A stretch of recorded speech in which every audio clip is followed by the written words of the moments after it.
Ladies and gentlemen, good evening and welcome. It's now time for the featured bout of the evening. From the four corners of the world to the four corners of this ring, the fight starts now!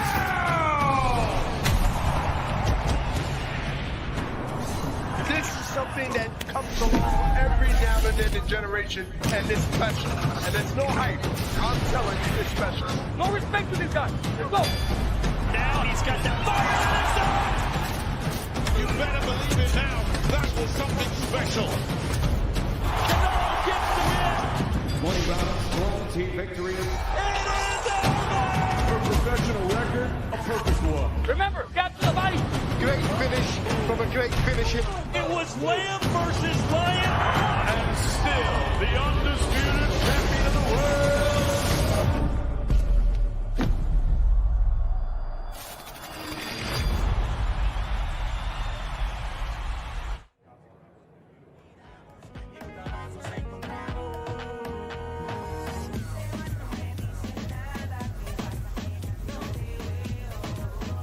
Beautiful afternoon for boxing. We're at Chukensee Park, home of the Fresno Grizzlies minor league baseball team, and we're getting ready for 9 fights coming your way.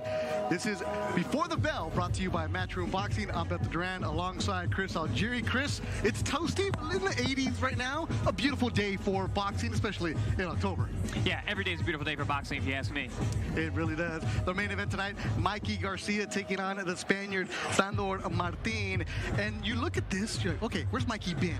And Mikey's coming back. What should we expect from Mikey Garcia? You know, I think he's going to come out very explosive this fight. He's got a great opponent in front of him to showcase his skills, and I think he has a lot to prove since he's been out of the ring for so long. And this is a fighter that you look at, you're like, okay, Mikey Garcia has a good following here in Fresno, California. And you look at why Mikey here? Because the fans love him. Big crowd expected here. The running order for tonight, obviously the main event's going to be Mikey Garcia. The co-feature is going to be a young man making his debut in Fresno. He's 3-0. Mark Castro was going to be an Olympian, but he has a huge following. He's here. And then the little guys that go at it, Elwin Soto against La Bomba, Jonathan Gonzalez, Mexico against Puerto Rico, always a good battle.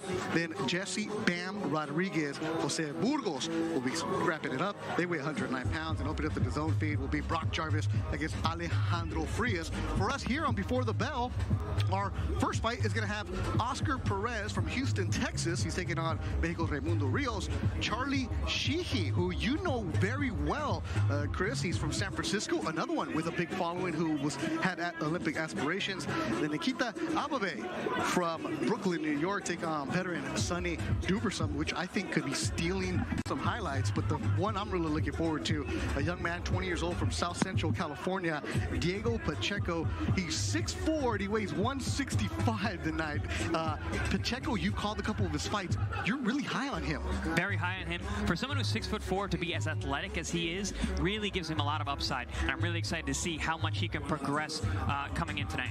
You know, when you look at Diego Pacheco, I was talking with Robert Garcia, who doesn't train him. I'm like, Robert, you know these young men. You have some Pita who gets a lot of the amateurs, sign them. Like, what do you know about Diego Pacheco? He said, I like the way that they're bringing him along, because now in this day and age where, oh my God, my guy's been knocking everybody out, he's going to be a world title contender within 3 fights. Like, no. I like the way they're bringing him because he's going to have a good test today against Lucas Abreu from Brazil. They're moving him up. And at one point he said, sometimes we just got to realize they're kids. You need to let them grow, and you're nodding your head approvingly. Yeah, I agree so much, because a lot of, when you're coming up, you want those bigger fights, but there's no turning back.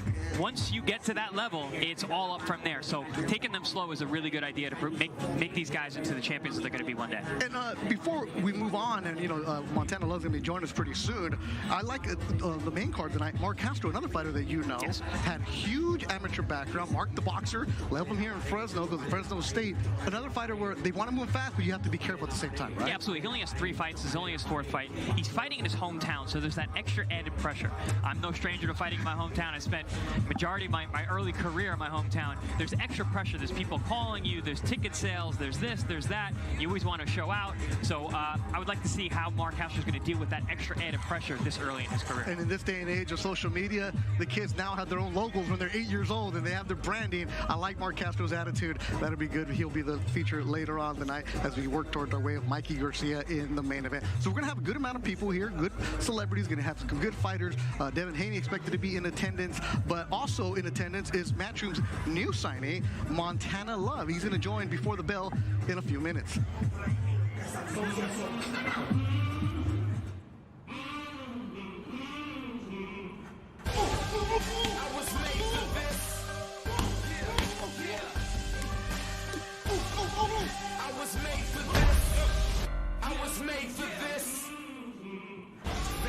Greatness is in my genetics. Rely on me, you never regret it. Victory's mine, yeah, that's where I'm headed. For this passion and drive, I'm forever indebted. Known to motivate each person near. I'm sure it's my purpose to persevere. Yeah, you looking at the chosen one. I said you looking at the chosen one. I was made for this. You know that I was made for this. I was made for this. I was made for this. Join us here on Before the Bell, Beth Duran, Chris Algieri, and now from Cleveland, Ohio, 16-0-1, the newest signee to Matchroom Boxing. And usually they have like a press release. Okay, cool. No. I look at my social media feed this week, and there's a hype video, there's this, there's that. Matchroom really rolling it all out for the new signee, Montana Love. How are you feeling, man? How did that make you look and feel when you saw those videos? It made me feel great, man. Let me know, where they're headed at. You know what I mean? It let me, it put me in a good situation, make me feel really good about it. Eddie and them, I feel like I'm with a great team right now. Yeah, you had a fantastic performance your last fight. Really showed out. Had a huge crowd with a different audience. Now you're here. What's it like to get this far? Because it's hard to get to 16-0 without backing from big promoters. You've made it. You earned your spot. What's next? What's next? I have a team, so now I got to sit down with the team, see what Eddie and them think, what they want to do, and whatever direction they want to go, that's where we're going. I'm believing in them. And I'm walking around here. I get to the hotel. I mean, I know you. I know your team behind you. Got to know you for a little bit. Your story, it's, we're not supposed to root for people, but you root for guys like Montana Love. Your story from where you came from, losing your parents, what you're doing right now. When you look back at you 10 years ago and where you were sitting, think about how far you come. Do you ever reflect on that? Yeah, honestly, I do it all the time. It's like right now I'm really living my dream. You know what I mean? My whole career, people was telling me I had opportunities to sign with multiple different promoters, but my mindset always been I would never just sign just to sign. Like, it got to be a life-changing moment for me. So I always bet it on myself, coming up, fighting through Showbox, them tough fights, you know what I mean? Proving myself time after time, and now we're here. Yeah, you've earned the spot. Like you said, tough fight after tough fight. You came up the hard way. You didn't have that protection like a lot of the other fighters do coming up. So how do you feel in terms of matching up with the other champions in the weight class right now?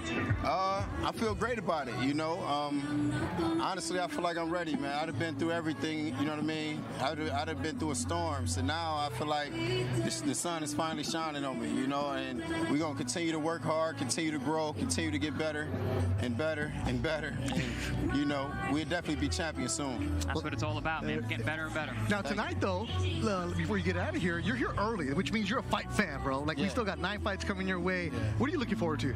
Action-packed night, I definitely like it. I met some of the guys, you know what I mean, that's even coming up on the card. I'm looking forward to seeing them fight. Eddie told me about another new signing he had from Australia or something, I believe, and I'm looking forward to watch him, and, I'm looking for a good night. Brock Jarvis, the man you're talking about, he's coming up a little bit after 4:30. Montana Love right here. All right, go ahead. Throw your social media. Not like you need the followers, but go ahead, man. You can follow me on Instagram at Montana2PrettyLove, on Twitter at _MontanaLove. Continue to support me. I fight for you. London, UK, overseas, we coming. I'm giving y'all a show, man. Thank you. He's got the Cleveland tattoo on his neck, and he's too pretty. Yeah, he's too pretty. He's showing up. You know the vibe. I thought I was looking good until Montana Love shows up with that chain right there, man. Feeling good. Montana, the card that we're going to have today, though, is going to be a good one. Let's look at it again. 9 fights. We're going to have 4 for you. The first one coming up in minutes is going to be Oscar Perez, and then working our way toward Diego Pacheco. And the main event, of course, being Mikey Garcia. So it's going to be fun tonight. We're going to interact with you here on Before the Bell, brought to you by Matchroom Boxing. Chris, you fought here before, right? I know you've announced here before. I've announced before, right. Never fought here. Have you ever fought on a baseball field? No, I fought in a beer garden. I was talking about that on Long Island, but never a baseball field. You? No, nah, I never fought on the baseball field. I'm looking forward to that. You know? Maybe with home in the Indians, maybe one day you can The Indians, got to support my home team, man. Good look. For sure. There it is. So this will be a cool crowd. The crowd is filling in here to Chuck Hensey Park here in Fresno, California. A little bit over 80 degrees, so it's toasty. It's October. It's feeling good. I know you hot. Nah, man. Nah. We stay cool.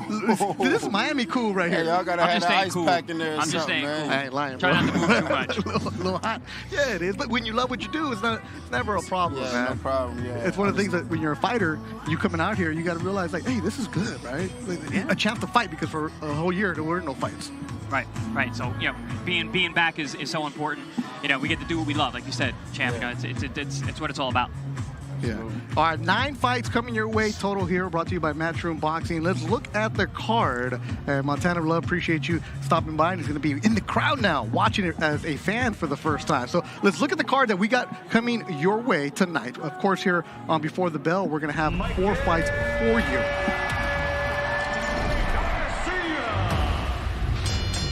Mikey Garcia is a 4-weight world champion, one of the greatest fighters of the modern era. When Garcia gets in the ring, it's always an event. And it's over!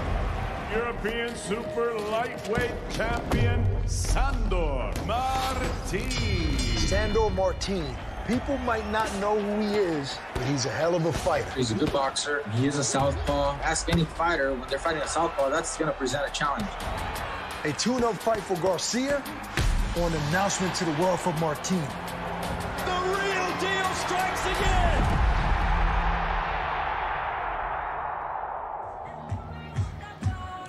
And Mikey Garcia being the main event tonight. Only one loss for Mikey's 40-1, 30 KOs. That the Garcia boxing family, also RGBA is going to have Bam Rodriguez on the card. But here on Before the Bell, we're going to have 4 fights coming for you.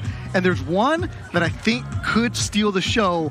Chris, you gave me that look, and when we went back there and we talked to both fighters, you said this is it. Yeah, it's the Nikita Abibe and Sonny Duverson. That fight, it has all the makings to be a standout fight, and it could, as you said earlier, steal the show. Yeah, Sonny Duverson, his last 3 opponents have been a combined record of 52-3. Abibe definitely taking a step up in competition. Dangerous fight? Very, very dangerous fight. He's been out of the ring for a year, has Nikita. So for him coming out of a slump like that, being out of the ring against a very tough guy, and like I said, he's lost his last 4, but they were all solid performances against very, very tough guys. Yeah, that'll be the 3rd fight for you here on Before the Bell. And a little note, because you've seen flights have been hard to get. Sonny Duverson, his trainers are still in San Diego. They worked a card last night in San Diego. The flight was canceled. They will not be here. So Duverson, you think he'd be nervous. He's like, nah, I got you.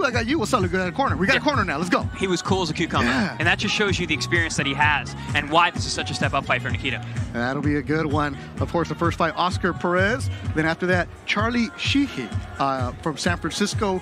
Had Olympic aspirations, but the way that pandemic hit and everything with the Olympics, it was different. He didn't get a chance to represent Team USA, but he was on Team USA. You know him well, don't you? I've sparred him several times. He's a young up-and-coming guy. He's got a very high ceiling in terms of his professional potential.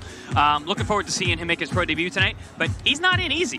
He's got a tough opponent tonight. Dude, and I like that. Yeah. Because usually your first fight, muerto. Somebody was like, just showing up, barely has the pulse. No, they give him a dude, Luciano Ramos, who's with Nick and Nate Diaz's team. He's an MMA fighter, but he started much like our partner, Chris Algieri, as a kickboxer. He's not your traditional MMA guy who doesn't know how to strike. This guy can punch. So he can punch, and you know he's tough. Oh, kickboxers are always tough. Coming from that background when you're getting kicked and punched, and then also MMA, I mean, you know the kid's going to be tough. And we just talked to him backstage. He's full of energy. He's excited for the moment. And A little loco, no? a little. His entire team was saying loco. They're calling him loco. But I'm like, so how do you support yourself? He said, somebody gives me food, somebody gives me a shirt. I'm good. That's all I need. I just want to fight. Like, yeah, all right. And of course, Diego Pacheco will be our last one here on Before the Bell. 20-year-old from South Central Los Angeles. I really like him. Huge future, and he goes in 8 rounds against the Brazilian Lucas de Abreu, who's also undefeated. So I like the card today where they're setting guys up like, okay, we got to take a step now, finally. And, that's how Matchroom sets up their prospects. They're never easy fights. It's never just gimmies. They always like to test their guys each and every time out, and the fans are the winners. Yep. And we're at Chilcancy Park. The field is a baseball field, and the ring in the middle of the field. Let's go to our ring announcer tonight, David Diamante.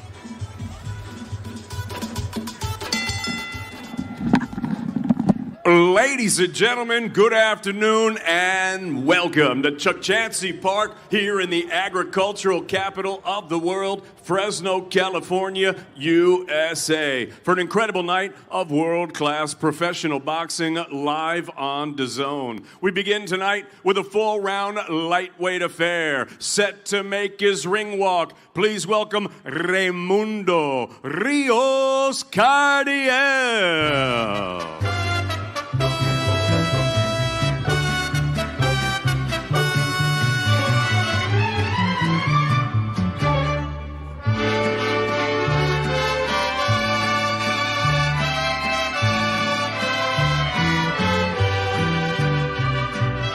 Yo quiero aventarme un tiro con el negro, con el rojo y con el giro. En este corral yo mando, no se meta. And now, set to make his ring walk, please welcome Oscar Allen Perez.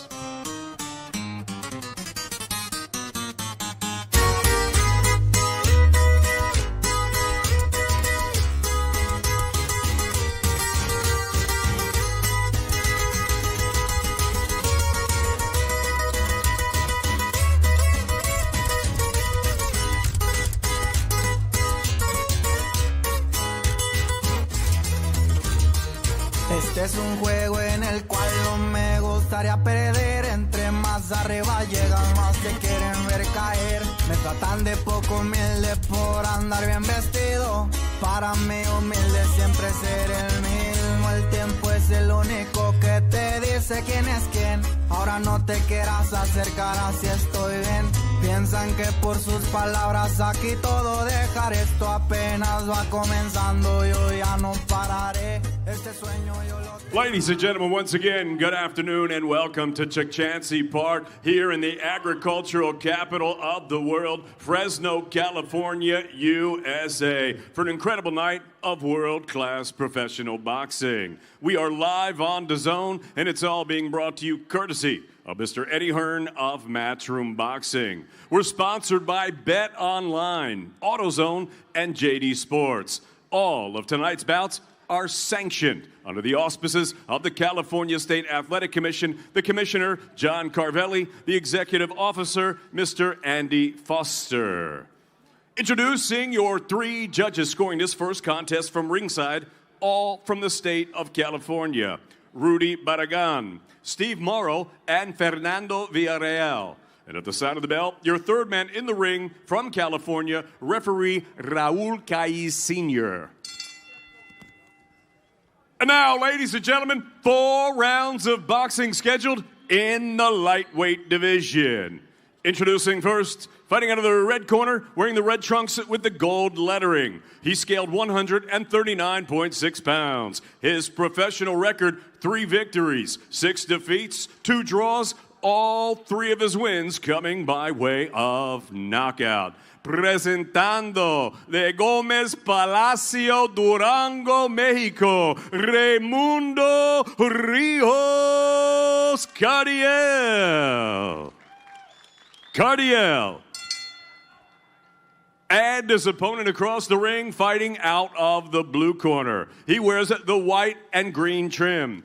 He scaled at 135.2 pounds. This southpaw has a perfect professional record, 3 fights, 3 victories, all 3 wins coming by way of knockout. He fights out of H-Town, Houston, Texas, Oscar Allen Perez. Perez. Ya les hice la instrucción hacia abajo. Cuidado con los golpes aquí, cuidado con la cabezota, no se le va a ir en el suelo.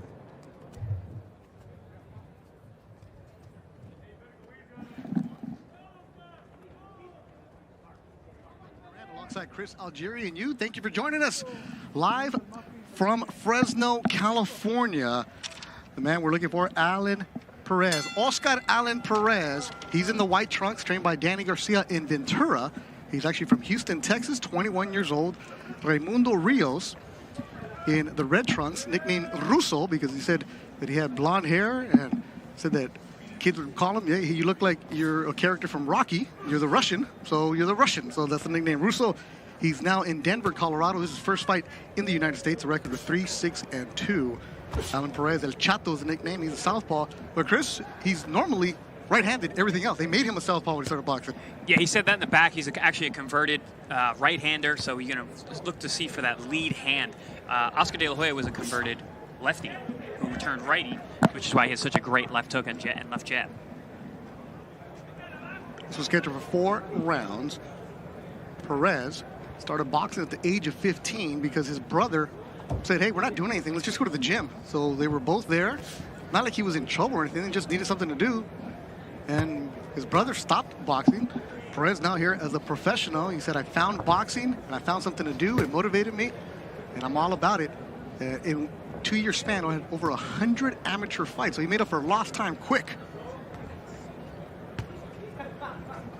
Right away, you see the battle of the lead foot whenever you have that southpaw orthodox matchup. It's better to be in the outside position. That keeps your opponent within your punching range. And if you're on the outside of that foot, you can always dip out, move that way, get away from their power punches. Good left hand there from Perez. Solid left hand from Perez. Very calm. Doesn't look like a fighter who only has 3 fights. He looks very poised right now. Yeah, very poised, very good, settled into his stance, very good balance. I like what I'm seeing so far. Usually when a guy has 3 fights, they're 1,000 miles an hour. Yep, running out there. Bite down on the mouthpiece and just see red. Yeah. A good left from Allen Perez. Oscar Allen Perez, that's his Instagram, all one word. That's a good sign that he's able to find that straight left hand down the middle of the guard and split the guard of Russo because that means he's feeling comfortable. He's at the range. He's finding the openings.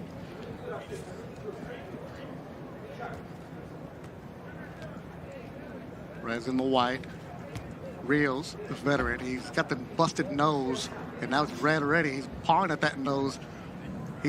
When we saw him in the locker room, you just said it, that's a tough dude. Like the way his face looks, and he's just eating that straight left from Oscar Perez. Yeah, that's a bad sign that Perez has been able to land 3 of those straight left hands right down the middle so far. Very poised as a young man, 21-year-old El Chato, Houston, Texas. Final seconds of the opening round, scheduled for 4. Our first bout of the afternoon here on Before the Bell, brought to you by Matchroom Boxing.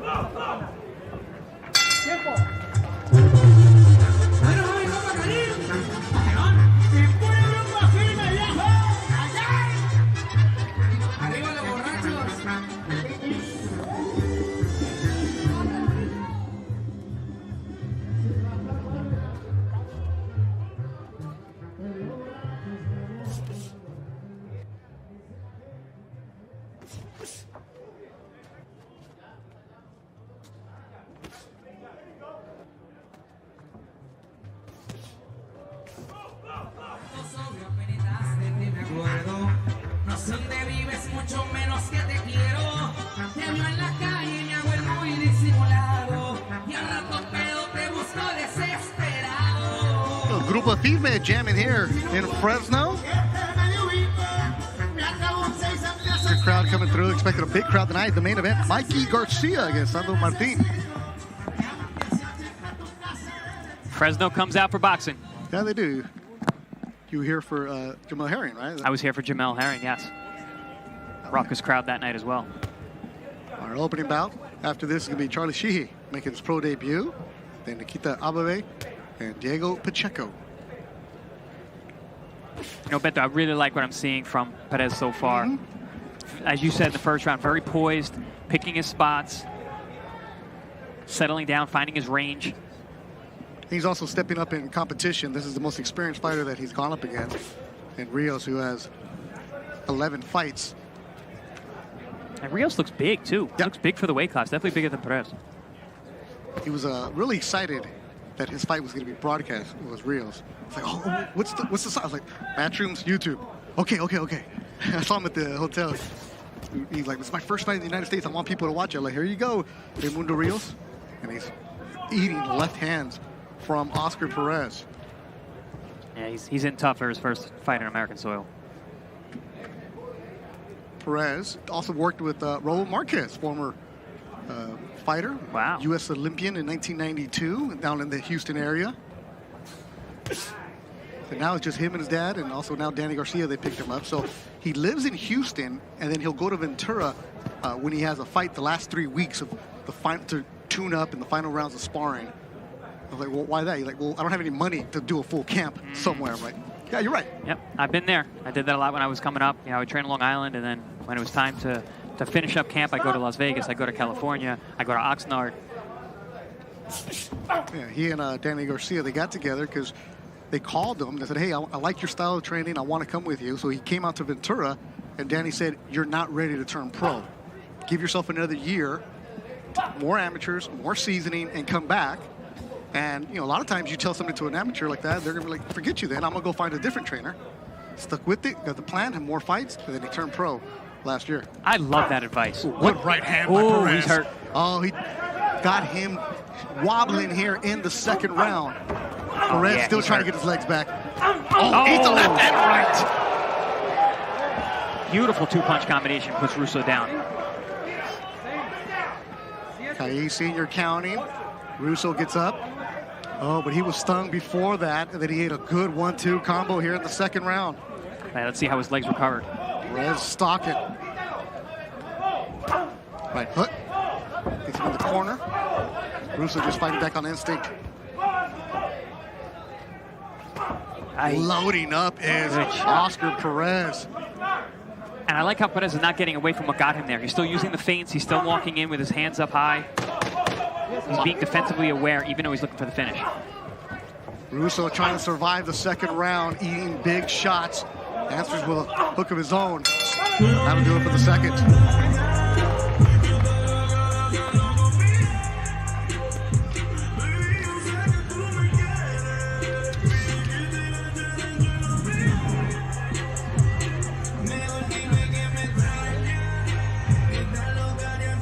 And the replay. He's loading up, Chris. Yeah, he's setting up his shots great. He's got great judge of distance. He's able to stay just outside of the shots of Russo, and he comes in and is able to land big shots like that, especially that straight left hand, which has been landing right down the middle. But I believe it was the right hook. The right hook got him. That had Rios in all the trouble. Yeah, they both had bad intentions from Oscar Perez. I know they're going to happy in Houston, Texas, where his family's watching it. Not surprising that the right hook did more of the damage, since he said he is a naturally right-handed fighter. Third round, scheduled for 4.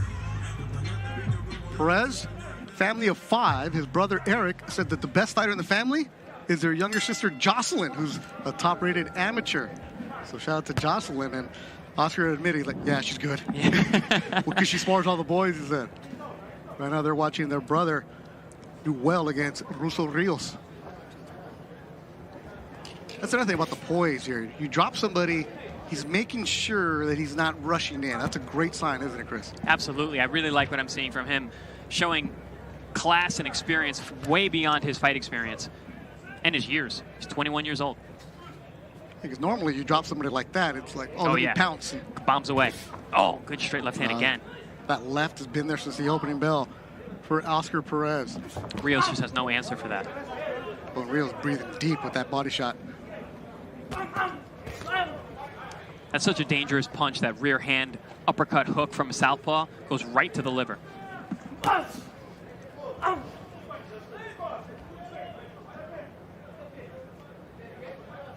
Yeah, Russo is just playing defense right now. And that corner doesn't want to be there.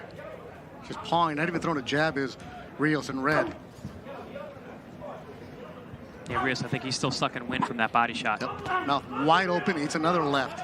That left from Perez is really nice. Yeah, even like I said, he's right-handed. That's a beautiful left hand that he has. Nice and straight, right down the middle, splits the guard every time. Nice head movement, too. Good rhythm, upper body movement. Doesn't forget to dig to the body. That's another thing you like, right, from young man? Oh, I love that. Ooh, there it is again. Yeah, Rio's shown that he can take a shot upstairs, but the body, especially on a hot day like right now, it's 83 degrees here in Fresno, California. That's what you do when you got a tough guy in front of you. He takes the headshots well. Test out his body. See how he takes those. They don't like him, right? Most people don't. Tight guard, good defense from Perez. Less than a minute to go in the third round, scheduled for 4. Opening bout here before the bell. Oscar Perez looking good and in control.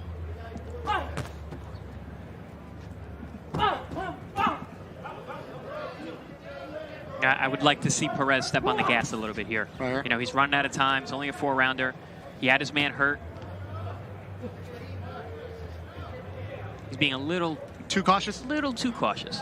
Especially since Rios hasn't landed a heavy shot at all. Right. Listen, I like cautious. I like the awareness. I like what I'm seeing. I like seeing him in the ring, but I think this is the kind of guy that you should get out of there.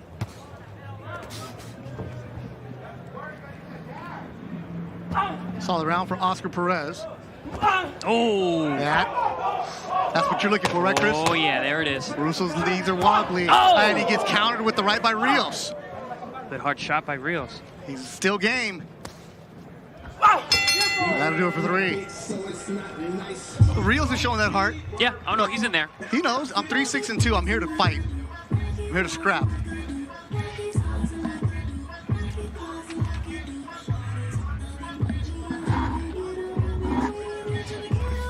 Here we see that straight left hand attempt from Perez. There's that body shot that had Rios sucking wind for most of the round. You know, like what Perez is doing. He's using that straight left hand as almost a rangefinder to get close to land that power shot, which is really his right hand. And there's that combination there where they traded big shots along the ropes. The best punch landed so far by Rios.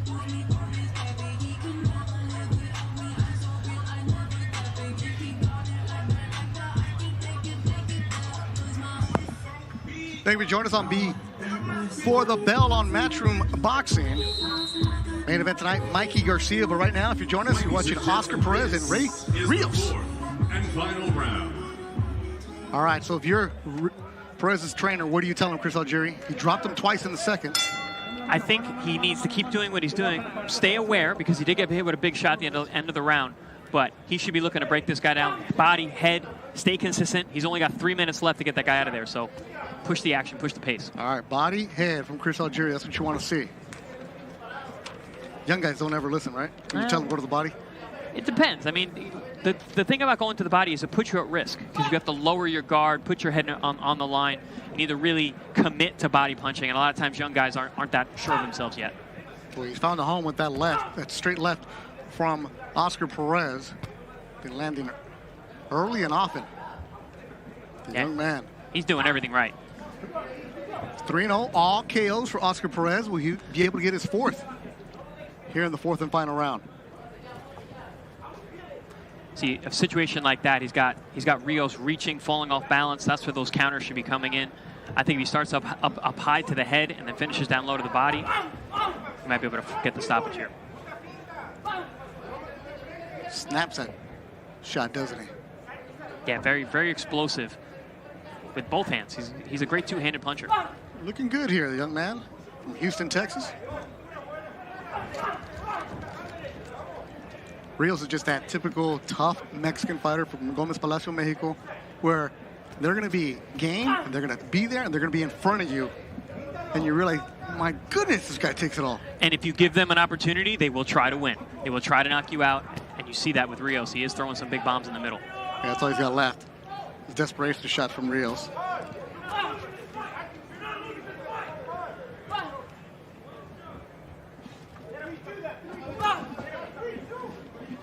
This is what you're talking about right here, right? Step on the gas, right? Yep. Get after it. Cut off the ring a little bit. He is following a little bit. What I mean by that is move to your outside, move to his right side. See what he's following him?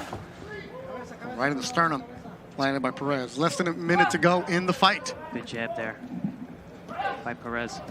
Nice. He needs to put combinations together.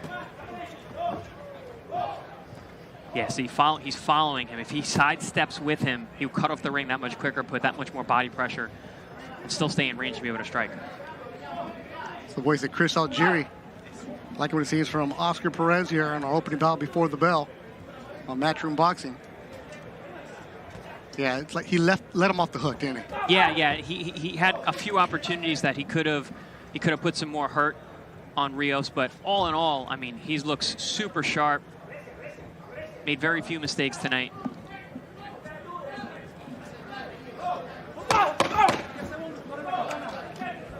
Final seconds of the fight. Good body shot there with the right hand. Oh! Spun him around. Had him hurt again. And that'll do it. So 4 good rounds, and for the first time in his professional career, 21-year-old Oscar Perez goes the distance as he dropped Ray Rios in the second round. As a good sportsmanship between the two, shake hands, and Russo goes back and is working landscape in Denver. And here's the recap of the fight. A good one. 4 good rounds, Chris Algieri. Yeah, absolutely. I mean, Perez was very sharp from the outset, very good judging his range, making his opponent miss, stepping back into range. That straight left hand initially was the shot that really had Rios on his back foot. And then it became the right hands that were really delivering the power that were having Rios hurt. There you see a little slapping right hook. Yeah, this is the kind of fight now for Perez. He has some game tape that he can watch and say, okay, this is what I need to do as you move and progress from the 4-rounders to the 6 to the 8. Yeah, I'm one of those guys I would say you can't knock everybody out, but I do believe Perez could have knocked this kid out tonight. I think he could have stepped on the gas a little bit more, put his hands together, throw more combinations. But all in all, a great performance. Good to get the rounds, good to be in with a tough guy, and a step-up matchup. The experience of Rios was there. You can see a big shot there by Rios off the ropes. Caught Perez. You learn more in a fight like this than you do in a 15-second blowout, don't you? Oh, absolutely, absolutely. And these are the kind of fights that he needs now, so he can learn how to finish guys, learn how to adapt in the ring. Yeah, a good afternoon for Oscar Perez against Raimundo Rios. Houston, Texas own Perez. Actually goes the distance for the first time. And there's Rios. Let's go to ring announcer David Diamante.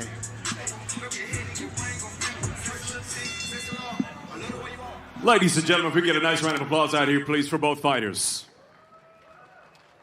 After 4 rounds of action here in Fresno, we go to the judges' score totals. Rudy Barragan, Fernando Villarreal, and Steve Morrow all scored this bout identically, 40-35 for your winner by unanimous decision. He's still undefeated, Oscar Allen Perez.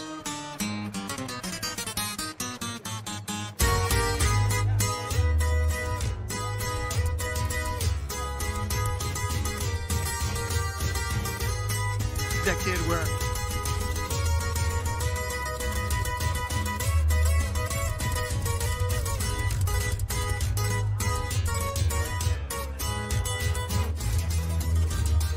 Este es un juego en el cual no me gustaría perder. Entre más arriba llegan, más te quieren ver caer. Me tratan de poco humilde por andar bien vestido.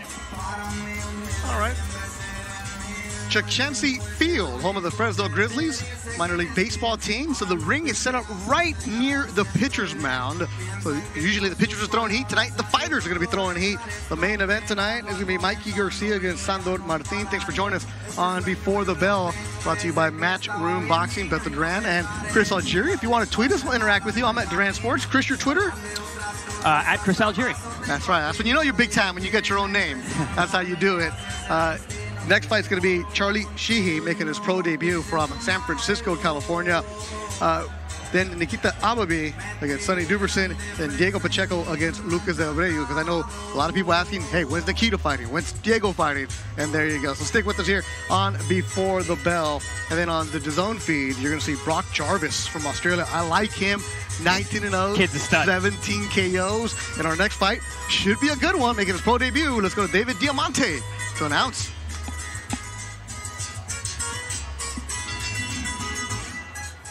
Ladies and gentlemen, from Fresno, California, USA, we are set to go with our next contest. It's a full-round lightweight affair, and now set to make his ring walk, de Buenos Aires, Argentina, Luciano Ramos. Los reyes del rap, Sinfónico, and Onyx.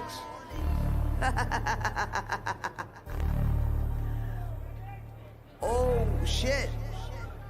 Tú contra mí lo dudo porque le meto muy duro y más subo. Soy anestesia hasta para los mudos. El borincano, el guerrero que no ha nacido en vano. El español, el indio con corazón de africano. Desde PR, a todos los gantes, we run the world. En el Caribe retumban yo, no es repol. Esto es guerra tras guerra, sangre corriendo. No te duermo, te agarra la corriente lloviendo. Los buenos raperos están disminuyendo. Se la están viviendo, se la están creyendo. Tú sabes de mí, tú me has visto par de veces. Si no eres de verdad, ¿pa' qué te creces? And now, set to make his first ring walk as a professional. Here is the 17-time amateur national champion, fighting out of Brisbane, California, Charlie Sheehy. How we hit bricks, how we sell bricks. We don't sell, we just make hits. Yeah.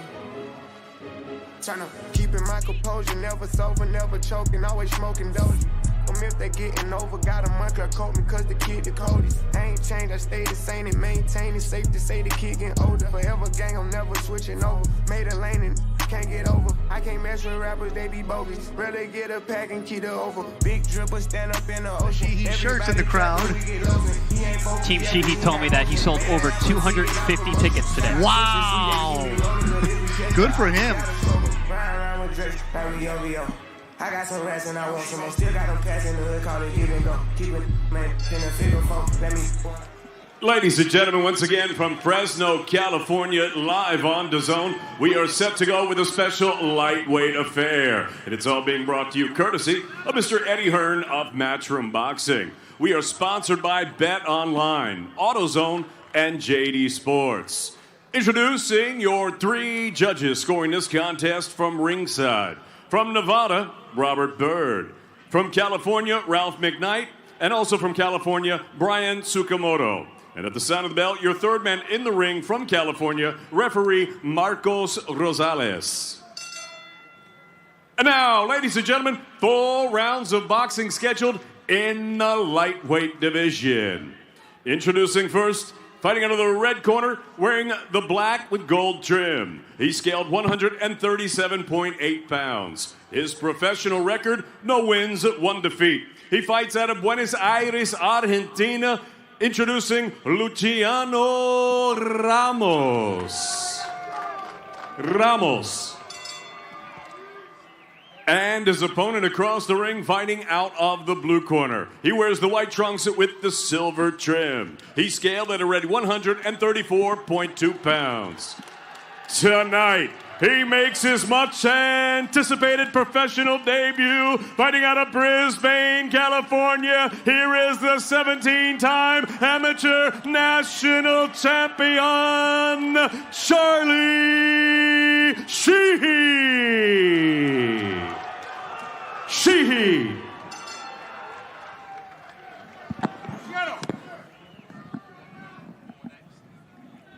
Everything is good. Todo está bien aquí, okay? 4 rounds. Good luck. Buena suerte. Touch him up. What an intro by David Diamante, and you heard the crowd, the ovation. Chris, you looked over him at, yeah, that resume is nice. Yeah, 17-time national champion. That's incredible. Yeah, he was part of Team USA, did not get to go to the Olympics as he was not a member representing, but he is here as a pro.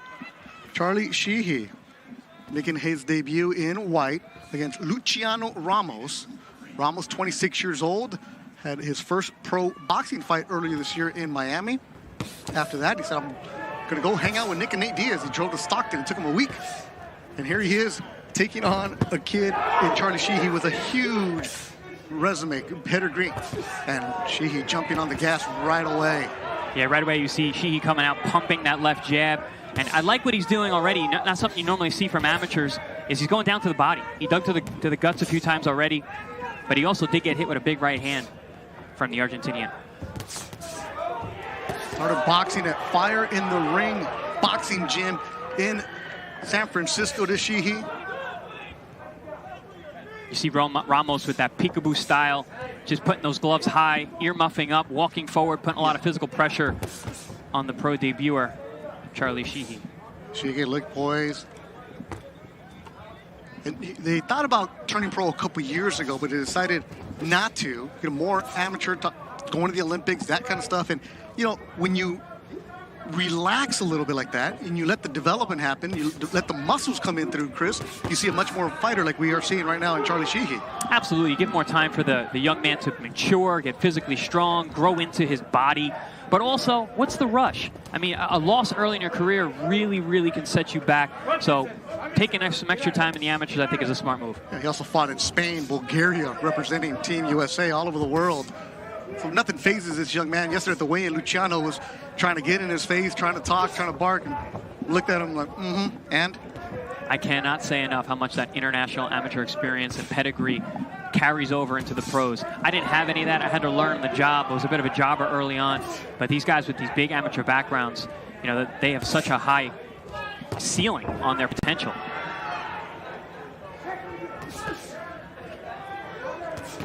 One, two from Sheehy. Snapping a jab. Doesn't look like a pro debuter, does he? No, nice and calm. No. He's a sharpshooter too. He's using that jab really well, keep it nice and long. He's tall and long for the weight class, and you see he's using that height and range to his advantage. Our second bout on Before the Bell, brought to you by Matchroom Boxing, Belton Durant, Chris Algieri. Lee Groves Boxing watching us right now. Thanks, Lee, for the shout out. All the gurus out there driving around in traffic. Couple good shots there from Ramos on the inside. Land a nice uppercut and a right hand as well. Ramos a kickboxing background, so he can actually throw them arms, throw them elbows, throw everything. Today, just throw punches. Just punches today, please. We don't need to see any disqualifications. Good opening round in his pro debut for Charlie Sheehy.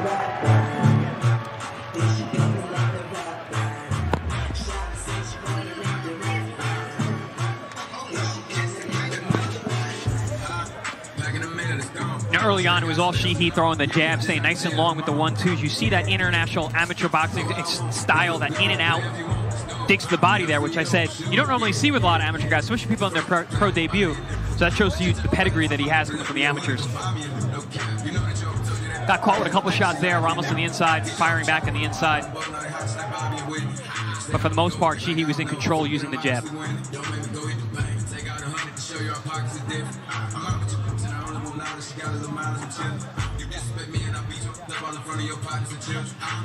Interesting how Ramos choosing not to sit in between rounds.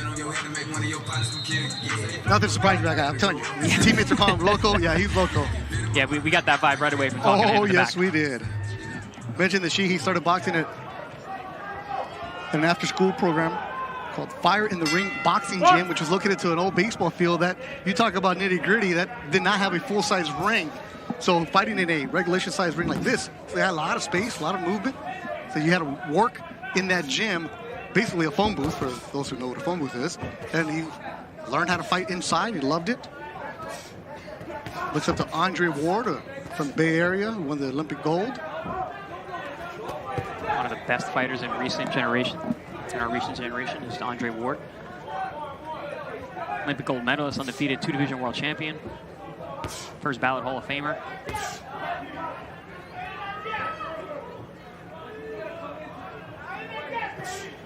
Sheehy settling down a little bit in this round. Not quite as anxious as he was in the beginning of the last round. What's it like, though, when you have your pro debut, the first round? It's scary. I'm going to be totally honest. It's scary. And I've spoke to a lot of high-level professionals about that. You know, anyone who says that they weren't scared is either lying or they're probably not very good at this.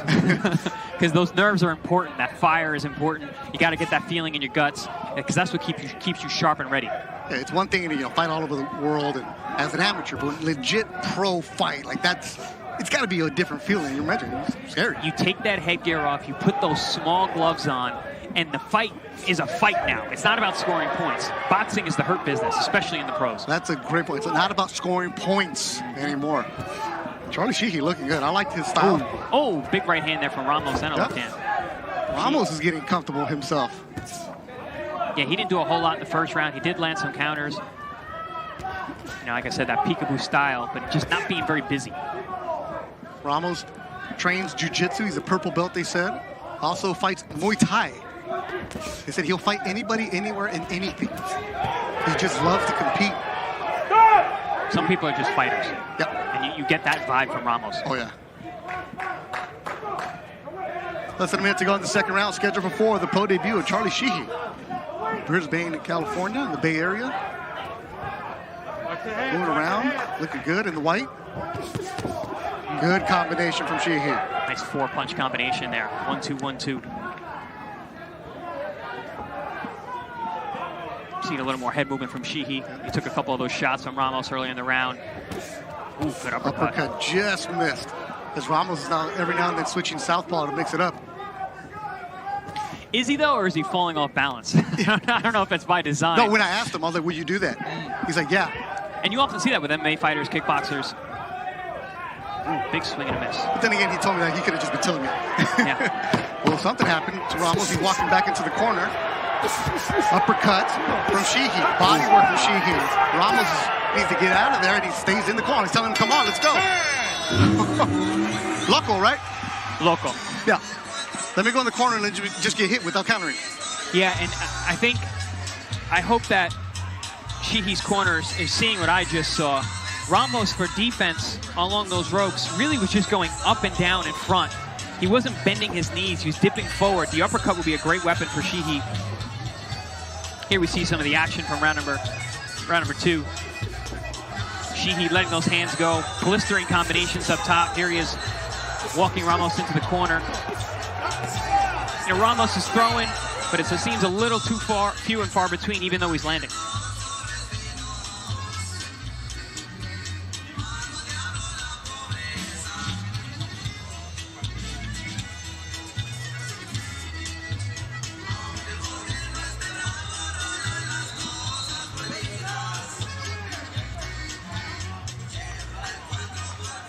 So there's a great story about Sheehy starting off his career. He fought this one kid 5 times and kept fighting him and fighting him and fighting him until he beat that kid. And he told his coach, Mike Rios, I'm going to keep coming back for him until I win. Eventually, he won. The first one, he was so into it and upset that he wouldn't let Rios take off his headgear as a kid because he was busted up and bloody. He's like, I'm going to find a way to beat him. Lost the next time. Kept going, determination. And that determination has led him here as a professional at Chensey Field in Fresno, California.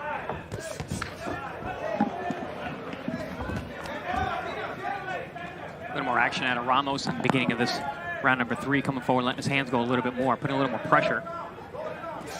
Yeah, Ramos looks comfortable now. Like, he's realizing that he's in a boxing match, not a kickboxing or Muay Thai, or rolling around jiu-jitsu.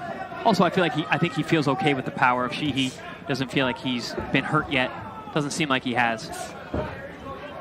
Sheehy very quick-handed. Not really known as a power puncher, even in the amateurs. Really? Not much? No. I mean, it's hard. Amateurs, the transition takes time. Different style of fighting. But Sheehy, man, he's a sharpshooter, counterpuncher, fights at a distance. Well, you sparred him. Yep. So, ooh, good right hand. How long ago was that? Recently? Within the last 2 years, yeah. Okay. Yeah, not too long ago. It was great. It's great work. He's very, very sharp, good counterpuncher. He's got pop. It's not that he doesn't hit hard. It's just that stylistically, he's much more of a jabber and a sharpshooter than a power puncher. Stop! I think he has the ability and the tools to develop into a true boxer puncher. But I think his skill set is that of a boxer at this point. A little higher. You said it in the beginning. You like this matchup, even though it's just a guy who's 0-1, but a tough dude for a pro debut in Charlie Sheehy. Why did you like it? Just like you said, it's you know, when you've got as much amateur experience as Charlie Sheehy, you don't want to just throw anybody out there and just let him get a win just to get the nerves off. This is a real fight. This kid's been at high level in the amateurs. Give him someone who's going to be there. And that's exactly what Ramos is. He's there. He's putting pressure. Sheehy has to be on his P's and Q's. He got hit a little bit. That's a good pro debut. Ramos winging his punches, but he's there. You can find him too. Yeah, especially with that peekaboo defense. He has no real head movement or level changing with that. He's just coming forward. Stop! No! A couple shots on the inside from Ramos. A little dirty boxing in there. Yeah, you say dirty. He says local. Local boxing. Final seconds of the third round. Charlie Sheehy making his pro debut. Over 200 tickets sold, huh? His crowd making some noise here in Fresno, California. Just a little after the bell altercation there. Guys giving each other a hard stare.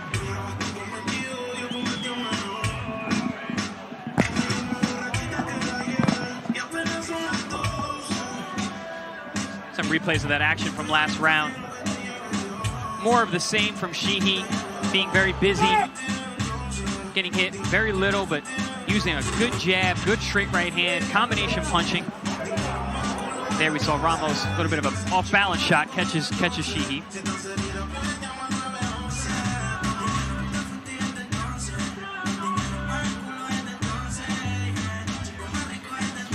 You know, Beto, something we haven't mentioned yet is it is over 80 degrees. The sun is beaming on the ring, which makes that ring much hotter than it normally would be, which is going to take a lot more out of you.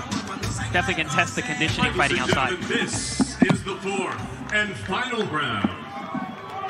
Fourth and final round. Get going before the bell on Matchroom Boxing. Thanks everybody join us all over the world, wherever you may be watching this. And as Lee Gross tweets, it's great to see every fight brought to you. Yes, we're going to have every fight tonight brought to you. Two more after this is going to be Nikita Abebe and then Diego Pacheco here on Before the Bell, brought to you by Matchroom Boxing. And you can say, hey, I remember when this kid made his pro debut, and we were talking about this on the drive over, Chris. It's cool to see the exposure these young fighters get, because early on, did anybody watch your first 5 fights on TV? I didn't get on TV until my 16th pro fight. There it is. Now, in the world of streaming, why not? Exactly. Show all the fights. But that being said, you've got to put your guys in good, real fights. Yep. Nobody wants to see blowouts. Yeah, exactly. So and Matchroom's done a really good job about that. They put on exciting cards from top to bottom. Luciano Ramos from Concordia, Argentina. Said he left his son in Argentina to chase a dream in the United States in combat sports. And here he is fighting on a Matchroom Boxing show against a guy who was a member of Team USA, Charlie Sheehy. Yeah, Ramos has been getting busier and busier every round. Not necessarily being more effective, but definitely being more aggressive. Good left from Sheehy. He's bouncing around in the white trunks. That's a good scrap. Yeah. Ooh! Oh! Big right from Sheehy drops Ramos.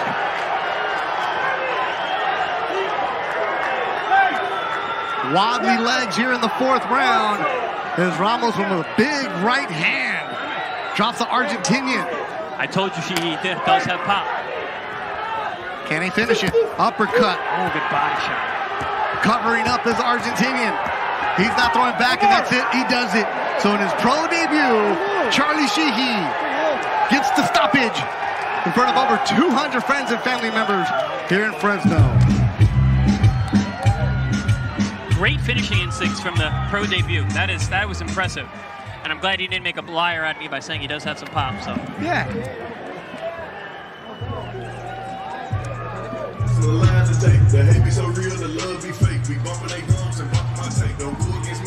Just as we were saying that Ramos is tough, he's there for you. You can find him. And stepping on the gas, Charlie Sheehy. You see highlights from the fight. yeah, Sheehy invested in the body early, was doing great work upstairs, using his jab, firing combinations. I would love to see the CompuBox numbers of this fight. Sheehy was very active throughout. Some little off balance falling around from Ramos, which is to be expected for someone who's not traditionally a boxer. But he did land some shots, had some success, caught Sheehy in between combinations at times. I like seeing boxing from him, but I like seeing that instinct at the end to finish it. Yeah, right there. Had him in the corner, wasn't letting him out. It takes a lot of confidence in your skills to throw combinations like that. Because the more you throw, the more openings you leave. And I think Sheehy learned that tonight because he did get touched a few times, but for the most part, he kept his cool, he stayed in the pocket, he let his hands go throughout, and that's how we got the finish at the end. You were mentioning earlier, the matchmaking for these young fighters is very important, especially if you're going to have them on the streaming service. Nobody wants to see a blowout. It wasn't a blowout. Sheehy had to work for this. Oh, every second of every round he had to work. And he had to be careful. He got caught early. There we see that overhand right, which put Ramos right on his back. It was a beautiful counter, super short shot. Ramos just didn't see it. And then he went directly to the ropes, covered up. Sheehy did what he was doing all night, let his hands go, forcing the referee's stoppage, which was a perfect time to stop the fight. Yeah. No argument there from anyone at ringside. Ring announcer David Diamante, ready to get the crowd rocking. Ladies and gentlemen, referee Marcos Rosales calls a halt to this contest. The official time of the stoppage, 1 minute and 48 seconds of round number 4. Your winner by knockout, Charlie Sheehy. Okay, look how we hit bricks, how we sell bricks, we don't sell, we just make hits. Yeah. Trying to keep it my composure, never sober, never choking, always smoking. Representing Team USA, fighting all over the world as an amateur is awesome. It's great, great memories. But Chris, getting your hand raised after your first pro fight. Nothing like your pro debut if you win. Yeah. If you win, it's not that he had pressure on himself, because obviously you're going to put pressure on yourself as a fighter, but he's got to have that, oh man, like, right?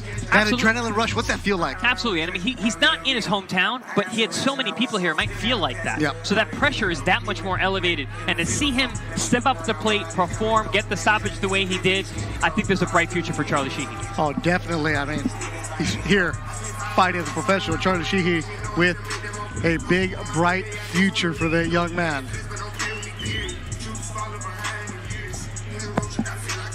So 2 more fights going to be brought to you on Before the Bell by Matchroom Boxing. The next one's going to be Nikita Ababe against Sonny Duverson, and David Diamante is ready to bring him.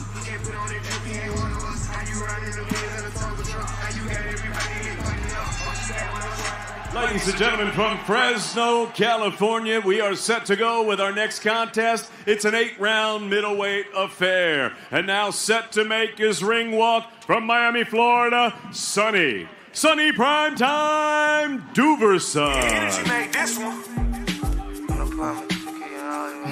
If I ain't a young shiner, then what do you call that? Be mad, texting in all caps, beat broad day, lay it down, wait cap, drill, spin at the building, no wake cap. I'll be on what I'm on if I ain't rapping. Really with no structure to the nobody with him. Why? Because everybody's in San Diego. His corner man, his trainer, his seconds, unable to make the flight. So Duvers says, no big deal. I'll pick up somebody. Looked around. He's like, hey, Marky Boxing, who's a good cut man here in Southern California, who's been around. Marky, there's the ball man. Has his own gym in San Pedro. Said, hey, I'll work your corner. Let's go, baby. And now, entering the arena, it's the return of White Chocolate from Brooklyn, New York, Nikita Ababe.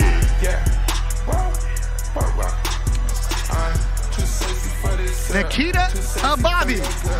So David Diamante said it. That's how I'm going to say it. Nikita Ababe. But this dude can box. 10-0, 6 KOs, and you know him. Explosive fighter. Stablemate of mine over from Brooklyn. Very, very talented young man. Good explosive pop, good power. Okay, all right, that's fine. Okay, I'm feeling too sexy to accept requests, and I'm way too sexy to go unprotected. Ladies and gentlemen, from Fresno, California, live on Dazn, we are set to go with a special middleweight attraction. It's all being brought to you courtesy of Mr. Eddie Hearn of Matchroom Boxing. We're sponsored by Bet Online, AutoZone, and JD Sports. Introducing your 3 judges scoring this contest from ringside. From Nevada, Robert Bird. From California, Steve Morrow. And also from California, Danny Sandoval. And at the sound of the bell, your third man in the ring from California, referee Marcos Rosales. And now, ladies and gentlemen, 8 rounds of boxing scheduled in the middleweight division. Introducing first, fighting out of the red corner, wearing the white trunks with the gold trim. He's scaled at the middleweight limit of 160 pounds, bang on. His professional record, 12 victories. 4 defeats, 2 draws, with 8 wins coming by way of knockout. He fights out of Miami, Florida, introducing Sonny Primetime Duverson.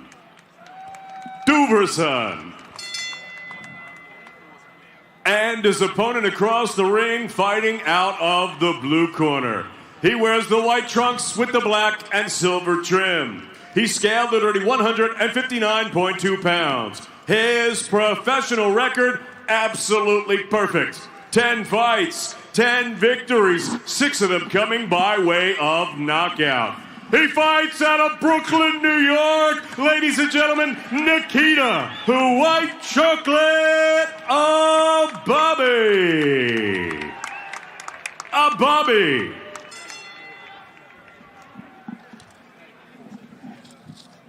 Gentlemen, we've already gone over the rules in the back, okay? Obey my commands at all times and protect yourself at all times. We're going 8 rounds. Touch them up. Let's go. Good luck. Going 8 rounds, and let's go. Bobby against Duverson. A fight that Chris Algieri is really looking forward to. Expected some fireworks in this one, huh? Yeah, this could steal the show for the Before the Bell broadcast. Duverson is no slouch. And obviously, we know all about Nikita. Yeah, but Nikita's been inactive. His last fight was last July in Tulsa. Duverson, his last fight was in August in Texas. He came up short against Alex Rincon, a nice prospect out of Texas. But Duverson has been very active. His last 3 opponents, a record of 52-3. Wow. So he will take on the undefeated fighter, no problem. But he has that attitude of, I'm not here as a pushover. I don't want to be a journeyman. I'm here to try to get back in the mix. Yeah, and like you said, even though he's coming off of 4 losses, they were against quality opposition, and he performed well in all of those fights except for the Adams fight. Yeah, the Adams fight, he said he took on short notice. But Bobby, I've seen him. I've worked a couple of his fights, White Chocolate out of Brooklyn, New York, and he's a fighter that I think once he stays active and keeps going, he's going to get better. Absolutely. He's a rhythm fighter. He's very explosive. I think once he, like you said, once he's more active and staying in the ring and really can find his groove in himself, he's going to be a real problem for anybody in the middleweight division. From Brooklyn, New York, he's got the white gloves, Nikita Ababi. But definitely a good competition here tonight against Sonny Duverson. Yeah, Duverson's landed about 3 or 4 good long jabs. He has an 80-inch reach, which is long for a middleweight. He normally fights at 154. Normally at 154, he said, I'm not going to starve myself on short notice, so I'll go to 160 and compete. He looks like he's a taller fighter. Yeah, he looks like he can carry the weight well. Bobby with a good combination. Answered back by Duverson. Good body shot there by Nikita on the inside. That's the thing about Bobby. He's extremely explosive, doesn't forget the body, has a great explosive left hook. Good try there, slip on the inside with the overhand right. Just short by Nikita. Less than a minute to go in the opening round scheduled for 8. The fight after this will be Diego Pacheco against Lucas de Abreu from Brazil. Bobby, I remember reading about him. Okay, this kid's coming out, got the nickname, White Chocolate, got the look.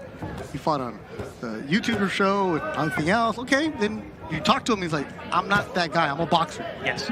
Yeah, he came up in the local boxing circuit in New York. That Sosa crew. Yep, Sosa crew working him. No. Shout out to all the Sosas watching us right now. Good 1-2 from Bobby. Bobby knows, okay, I got to measure, feel this out right now. You get 8 rounds for a reason. Bobby's looking real sharp right now. Oh, Duverson lands a right hook. Nice slapping right hook from Duverson. Overhand right from Bobby. Oh, left by Bobby. Good opening round between the 160-pounders.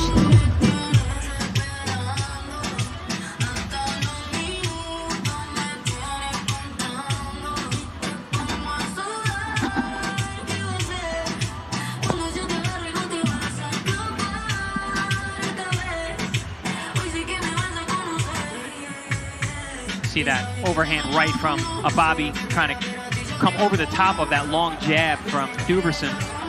There you see he's pulling down the glove, coming with that right hook. Classy move there by Bobby.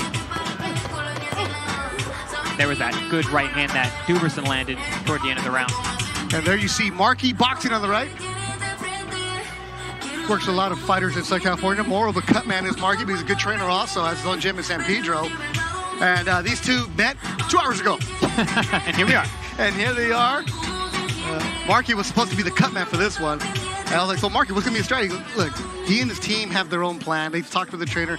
I'm just another set of eyes. And Duverson had the same attitude of, no big deal. Yeah, I mean, he's got the experience. He's been in there enough. He's been in with tough competition. Nothing new here.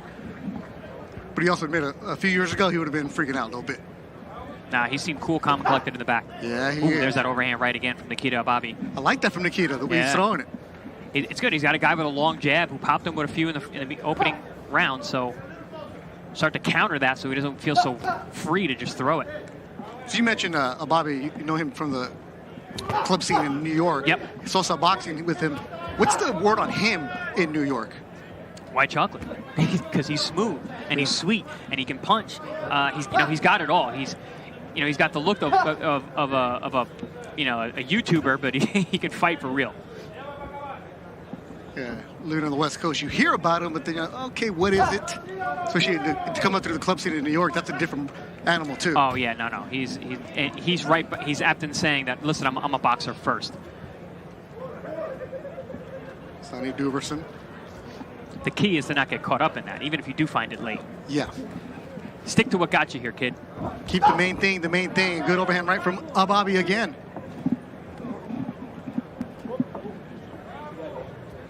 Yeah, it seems like Duverson is kind of biding his time. He knows that he has an explosive young fighter in front of him. He doesn't want to take too many risks because Bobby can hit. Does have some pop. 6 finishes in those 10 fights. In the corner. Another good jab there by Duverson. Bobby going southpaw, going back orthodox, keeping his hands down though. I love that short little slip right hand counter that Bobby keeps throwing. That's going to land soon. It hasn't landed yet, but very, very smooth. That's hard to do, right? Very hard to do, especially when you got a guy with such a long reach like Duverson does. 1-2 from Bobby with the white gloves. Duverson keeping the guard up high. And I will say, I've called several of Bobby's fights. I've seen all of them. I'm seeing something different from him here. It's much more measured. A lot of times he overworks himself in other fights, and he's kind of left himself winded at times. He seems much more poised, much more mature at this point. That was going to be the question, too, is how's he going to answer having not fought since July of last year in a tough fight that he had in Tulsa, Oklahoma, in the streets of Tulsa, Oklahoma. No crowd around. Young fighters need to stay active, you tell me. Yeah, absolutely. I mean, Freddie Roach always says that's the worst thing a young fighter can do is not be active. That's the biggest detriment to a young career. But Bobby has got worlds of talent. He's looking to make up for any lost time outside the ring. Second round winding down, scheduled for 8. Nikita Bobby, Sonny Duverson in Fresno, California.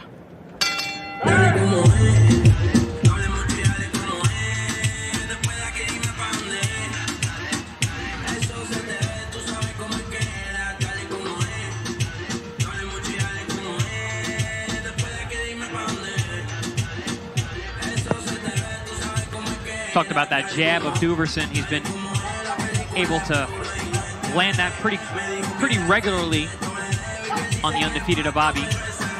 But the combination punching, the power punching have been all Nikita Ababi. There you see him ripping a combination to the head. Duverson's starting to get a little bit looser too, fighting with his hands down, circling around a little bit as he's popping those jabs.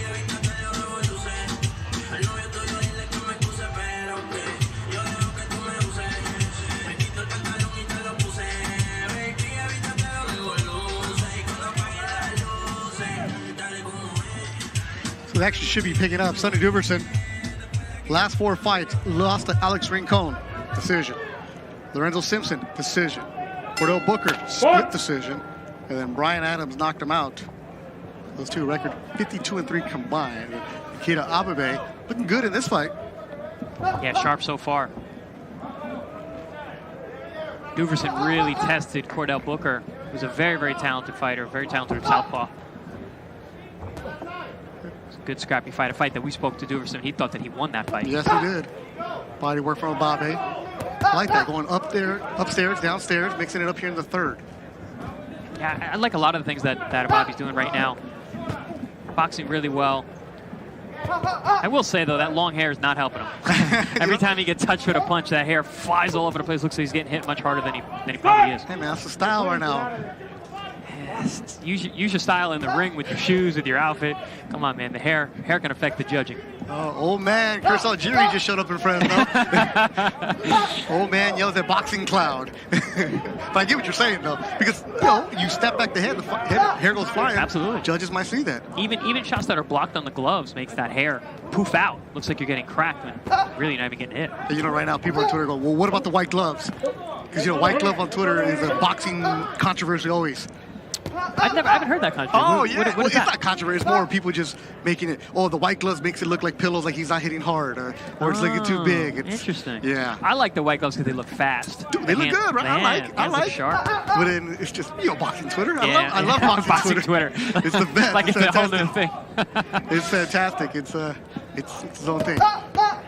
Nice 3-2-1 there by Ababi, and then changes levels again. Up, down, up. White Chocolate, the nickname. Not Jason Williams, the basketball player out of Marshall. I like that. He's been trying to add that to his repertoire. Yeah, that's honestly one of his better punches. Scored several knockouts early in his career with the left hook to the liver. Hasn't been able to quite land it on Duverson yet, but he keeps trying. And I like to see that with young fighters. Don't go away from something because you haven't landed it.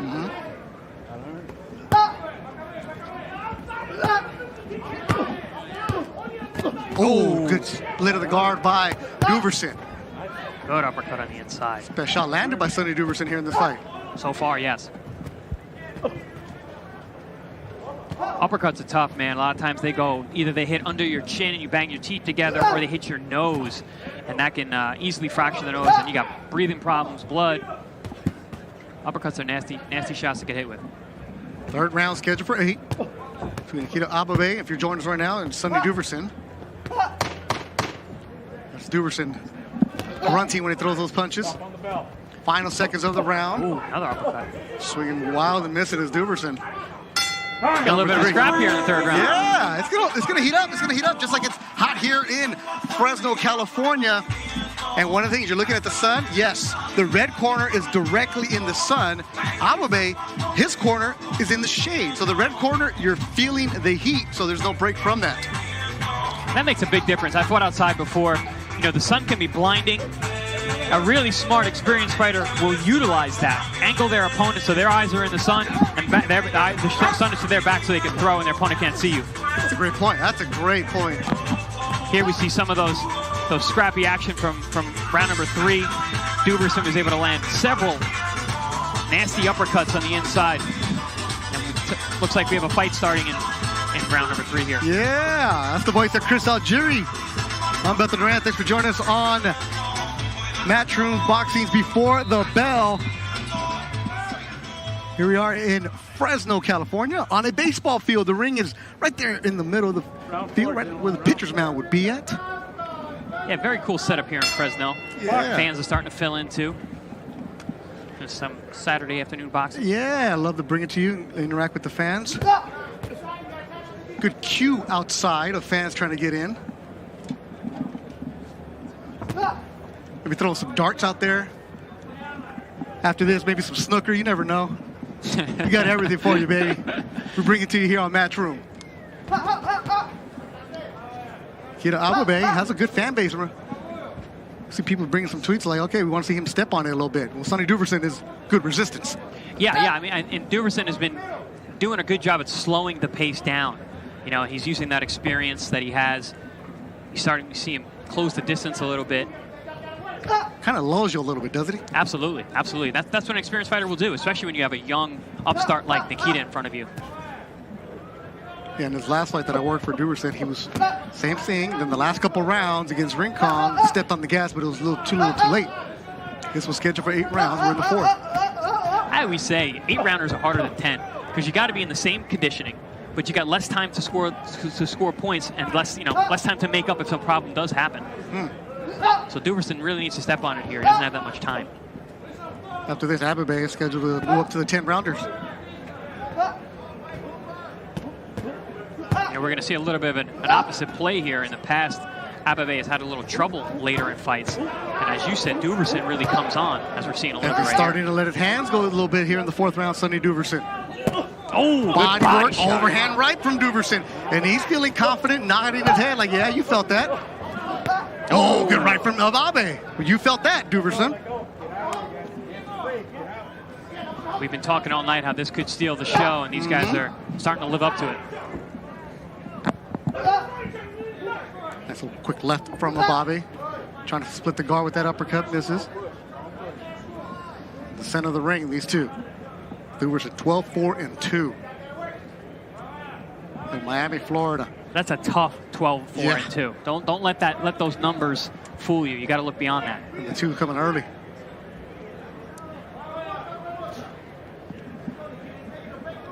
See the respect, huh? Oh, he's already landing. That body shot alone was a wicked shot. I think both of them are kind of catching the breath right now. There's Ababe. Smart of Ababe to break up that rhythm there. You don't want to get that lull going because that's gonna be better for Duverson.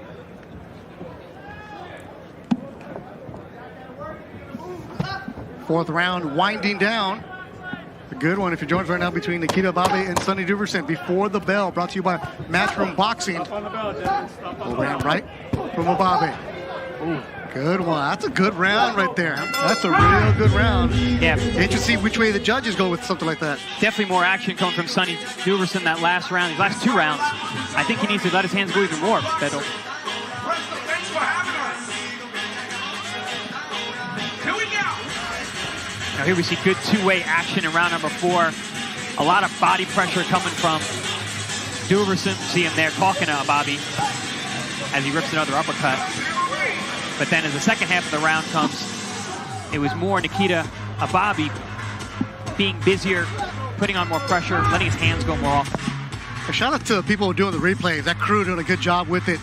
Quickly putting that package together. Nice job. Yeah, right on the money. Telling a good story between rounds. Not easy to do.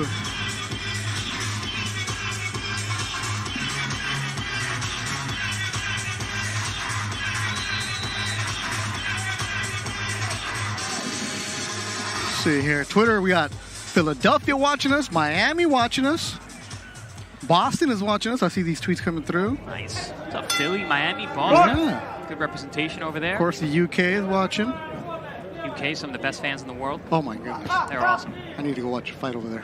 They tune in no matter what time, maybe 4 o'clock in the morning. Those guys are up watching. Oh yeah. 5th round, scheduled for 8. I mean, I would love to work a fight in the UK, but after watching the way the crowd gets after it, I want to be a fan at one of those. You want to be at the bars afterwards. You know. You guys have a good time. Yeah, I want to sing some Sweet Caroline. I love it. There's a good one here between Nikita Ababe, undefeated fighter, 10-0, 6 KOs against Sonny Duverson. He's looking for the upset. Duverson, weird spelling of his name, S-A-N-N-Y. But everybody calls him Sonny because at the hospital, they messed up. They spelled it S-A-N-N-Y, and they just kept it. But he's Sonny. Well, right now, he's trying to make Nikita Ababe remember his name. Oh, good right hand by Nikita. And it's not working. Nikita's putting in pressure, letting his hands go as a fighter from Brooklyn. Duverson needs to be careful. Can't let a guy get off on you like that. You run shots off like that, next thing you know, the ref steps in, the fight's over.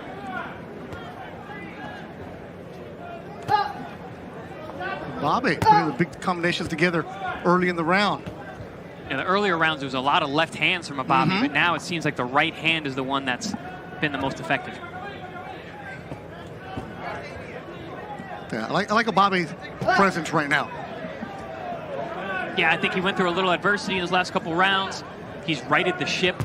Now feels comfortable again to let his hands go. Yeah, the last couple rounds he had his hands up.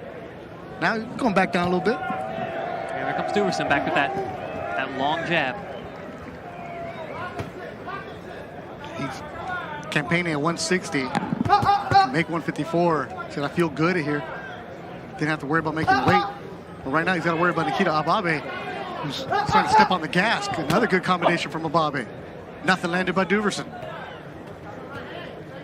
Yeah, Duverson, it's just not enough output. You know, when he does let his hands go like that, you see he lands shots, but it's usually singles, it's usually just the jab. A lot of walking and following Nikita, not cutting off the ring and throwing. You know, it's tough. You think like, well, what is Duverson's corner going to tell him? But they're not here. No. He said he talked to his coach beforehand and said, we know the game plan. You know what we're going to do. I'll execute it. But having those eyes in that corner just helps you. Yeah, that's exactly right. Having that third-person perspective. Sometimes when you're in the fight, you're too close to see the action. You kind of get caught up in it. And that's why having a coach who can cue you from the outside is really important. Also one who knows how to step on you to have you step on the gas. Good point. Oh, they play the Brooklyn, huh? Ababe likes that. White chocolate, getting that Brooklyn love.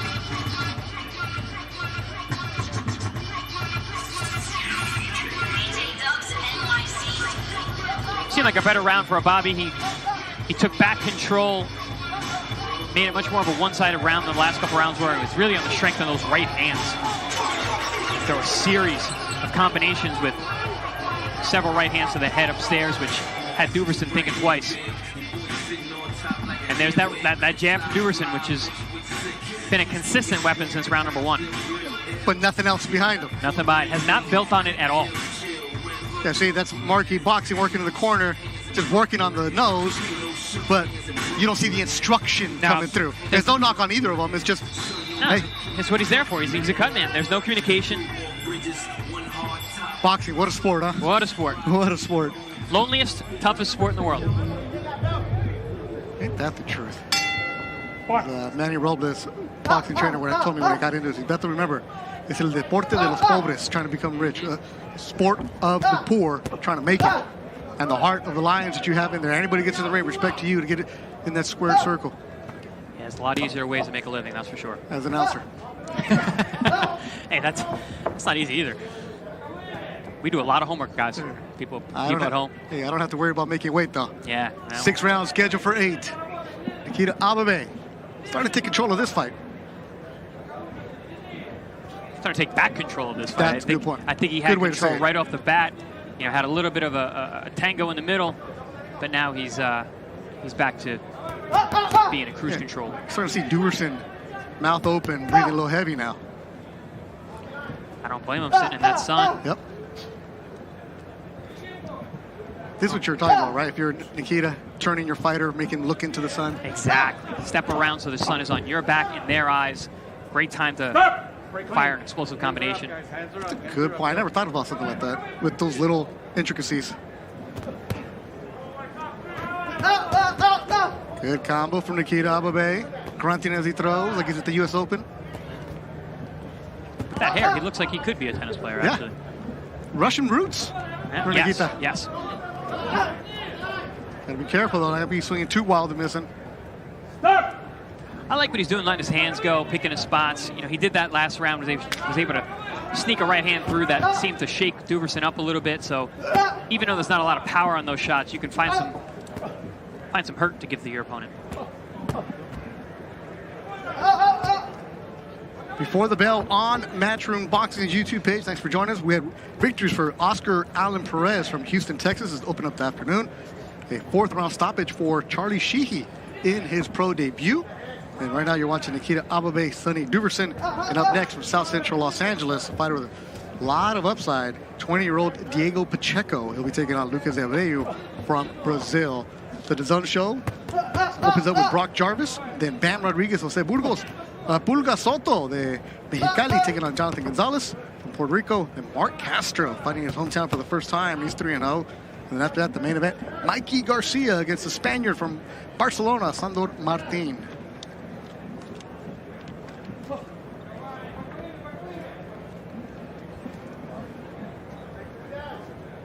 Yeah, I see what you're saying. Like now, Duverson is just following. He's not doing much. Yeah, Bobby's walking the ring, boxing well, letting his hands go, taking the power off the shots, really just moving his hands. Comfortable just winning the rounds. Ooh, good hard jab there from Duverson. It's one punch this round for him. Exactly. You can't win rounds if you don't throw punches. You sure about that? I mean, unless you're Willie Pep, who is the only man that the legend says that he won a round without throwing a single punch. Connecticut legend, huh, Willie Pep? Willow the Wisp Pep. Now you can see this series of replays. Bobby letting his hands go, boxing around the ring pretty well, but getting touched here and there by that long jab of Sonny Duverson.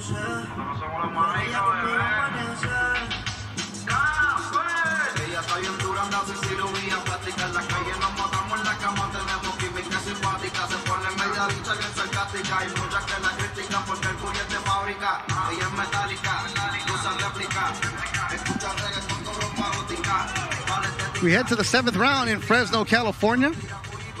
Travesuras is the song that was jamming, a reggaeton. 7th round. Crowd starting to fill in here. Box. The home of the Fresno Grizzlies. Right now, Sonny Duverson taking control of this fight early, and then taking it back is Nikita Ababe here in the 7th round, scheduled for 8. You know, it's good for Bobby to get these rounds. He's been out of the ring almost a year since his last fight. So for him to get these rounds in against a tough guy, control the pace the way he has been. Ooh, good shots there from Duverson.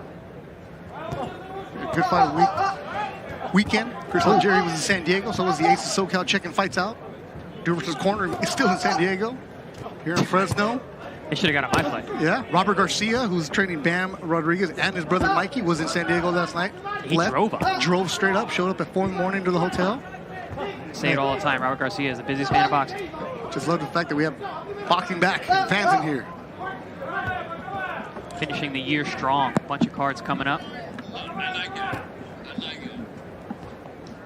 Duverson needs to step on the gas if he's going to do something.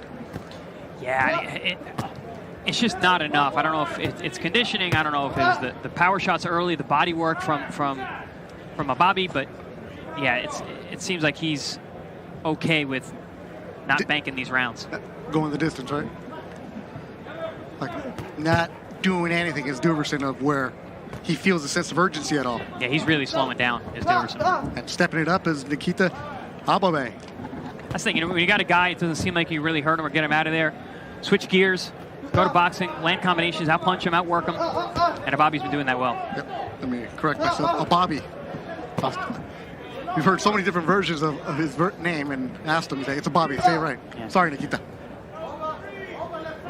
Yeah, the only one that matters is what he says his name is. Ooh, good body shot there for Duverson. But it's one at a time for Duverson. Yep. Where a Bobby's throwing combos. Less than a minute to go in the 7th round. It's scheduled for 8. Nice peel and hook there by Nikita. Peeled the lead glove down through the right hook around, tried it again there. Oh, good left hook. Yeah, good left hook from Bobby. Another good left hook. Duverson's just standing there now. Duverson's got some chin. Yeah, this is his first fight at 160. You're fighting a guy with good pop. Taking the punch as well. When he served as a sparring partner for Brian Castano, the Argentinian, because Castano was getting ready for the Charlo fight. Sparring Castano and Terrell Gaucher, so he's done the work there. But you're in the fight now. Step it up here. That Castaño, man, that's rough. That's rough work. That's a rough day at the office.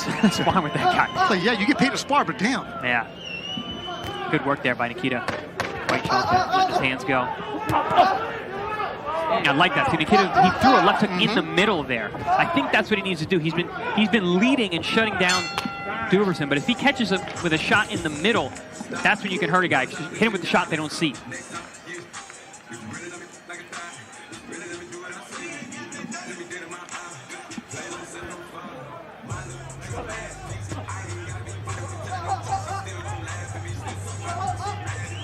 See that.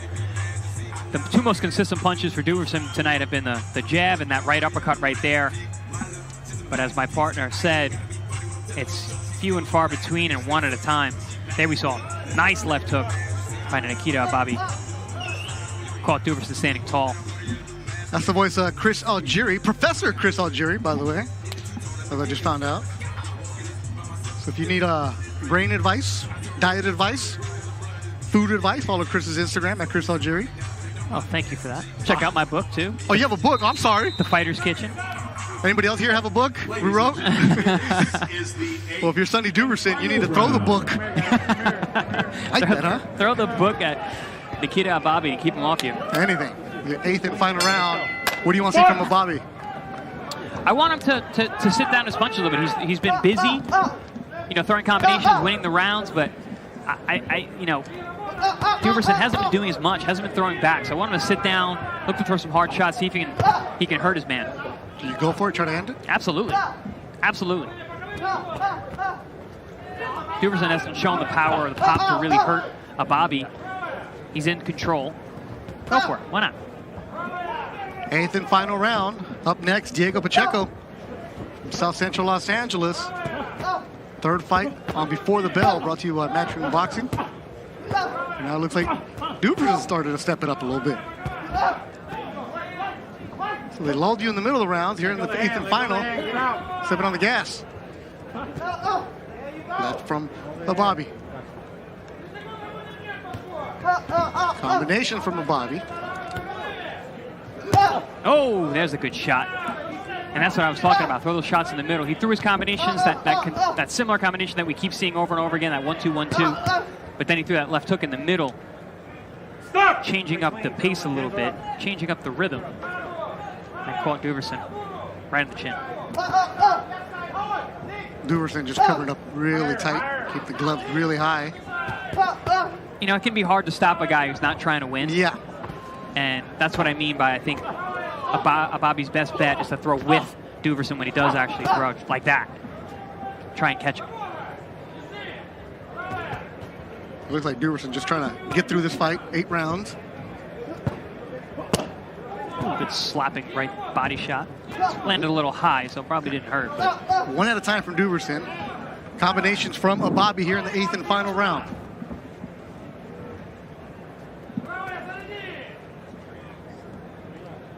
A minute to go in the fight.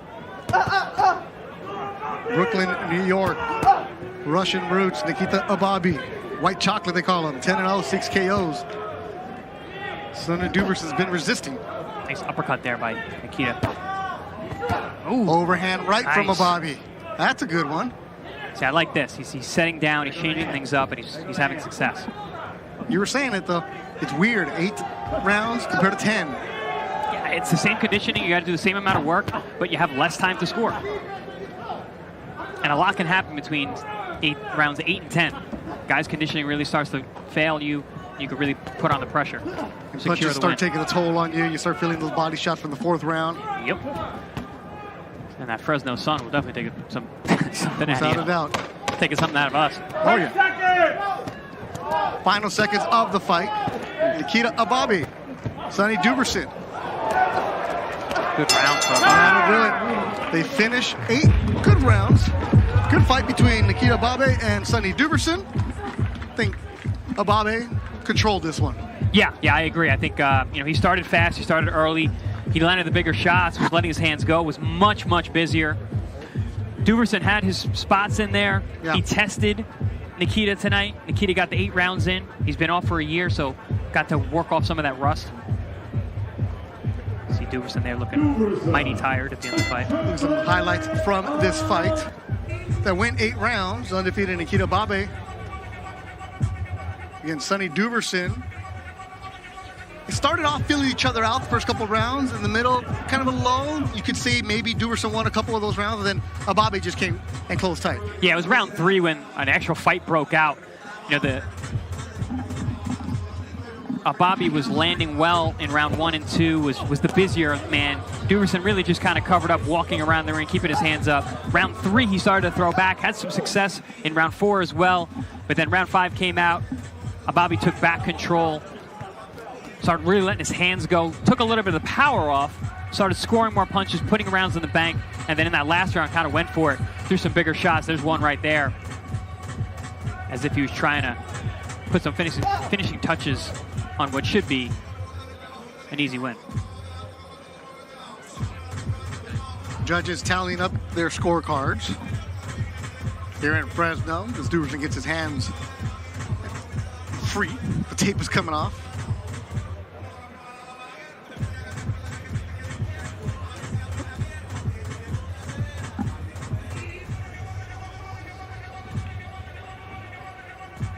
So the referee coming over, talking to Duverson. So the judges' scorecards are still getting tallied. We'll get you the official announcement in a couple of seconds. As always, keep it here, Matchroom Boxing's YouTube. Before the bell, one more fight. Up next is Diego Pacheco. And David Diamante is ready to go. Ladies and gentlemen, after 8 rounds of action here in Fresno, California, we go to the judges' score totals, and they read as follows. Robert Byrd, 80-72. Danny Sandoval, 79-73. And Steve Morrow scored this contest 77-75. All 3 for your winner by unanimous decision. He's still undefeated, Nikita White Chocolate Ababe. So 11th victory for Nikita Ababe. Sweeps the cards, one wide, one closer. I can see, some tight rounds. Yeah, I think that it was, like I said, it was a wide. I thought it was a wide decision for Ababe. He was in control throughout. A couple rounds in the middle. Maybe you could have given an argument for Duverson, but he just didn't do enough. Yeah, didn't do enough. So Nikita Ababe is now 11-0. Does not get the stoppage, but first time back in the ring since August, so it looked good for him, the young man. And then Sonny Duverson falls for the 5th time in his career. One more fight to go here on Before the Bell. And then after that will be the Dazn show. Mikey Garcia at the main event. And this is the one that I'm really looking forward to. I'm always looking forward to every fight. But something about Diego Pacheco that I'm excited. The first time I saw him fight at the Forum a couple years ago, he was only 18 years old. David Diamante ready to bring him out.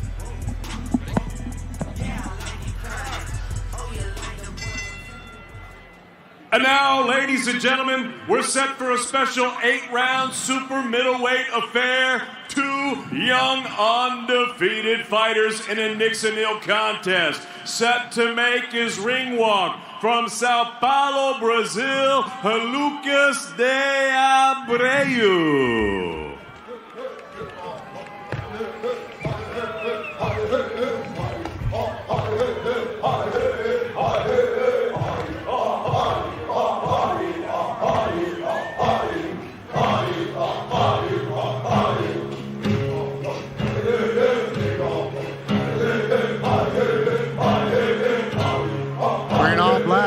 Lucas de Abreu, undefeated fighter from Brazil.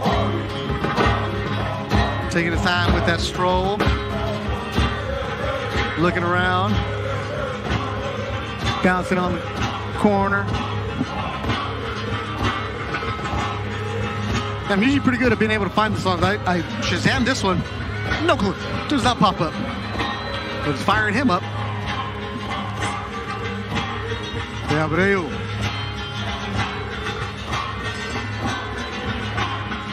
And now, set to make his ring walk from South Central Los Angeles, the undefeated Diego Pacheco.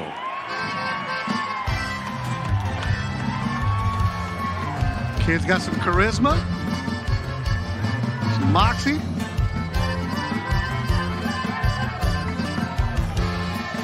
Diego Pacheco making his way from South Central Los Angeles, TG Boxing Club.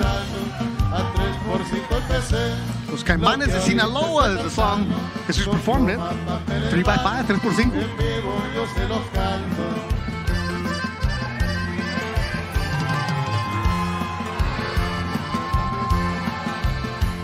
Las ventas desde temprano, con globos nos empezamos, los tratos que hacen conmigo, muy fuerte.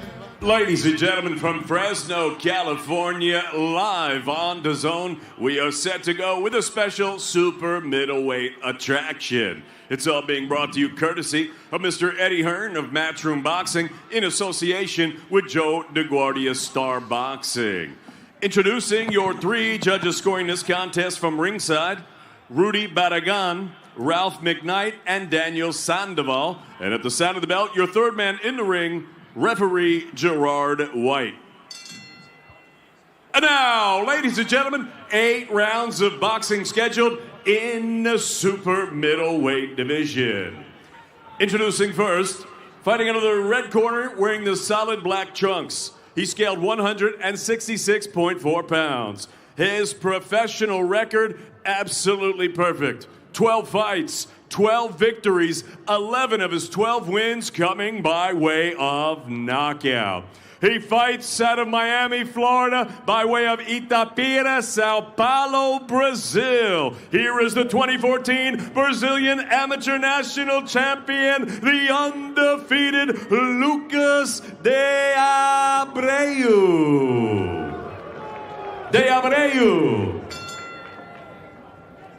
And his opponent across the ring fighting out of the blue corner. He wears the red, white, and blue trunks. He's scaled at already 166.2 pounds. His professional record, also a perfect one. 12 fights, 12 victories, 9 of them coming by way of knockout. Fighting out of South Central Los Angeles, California, here is the former 8-time amateur national champion, the undefeated, the up-and-coming prospect, Diego Pacheco.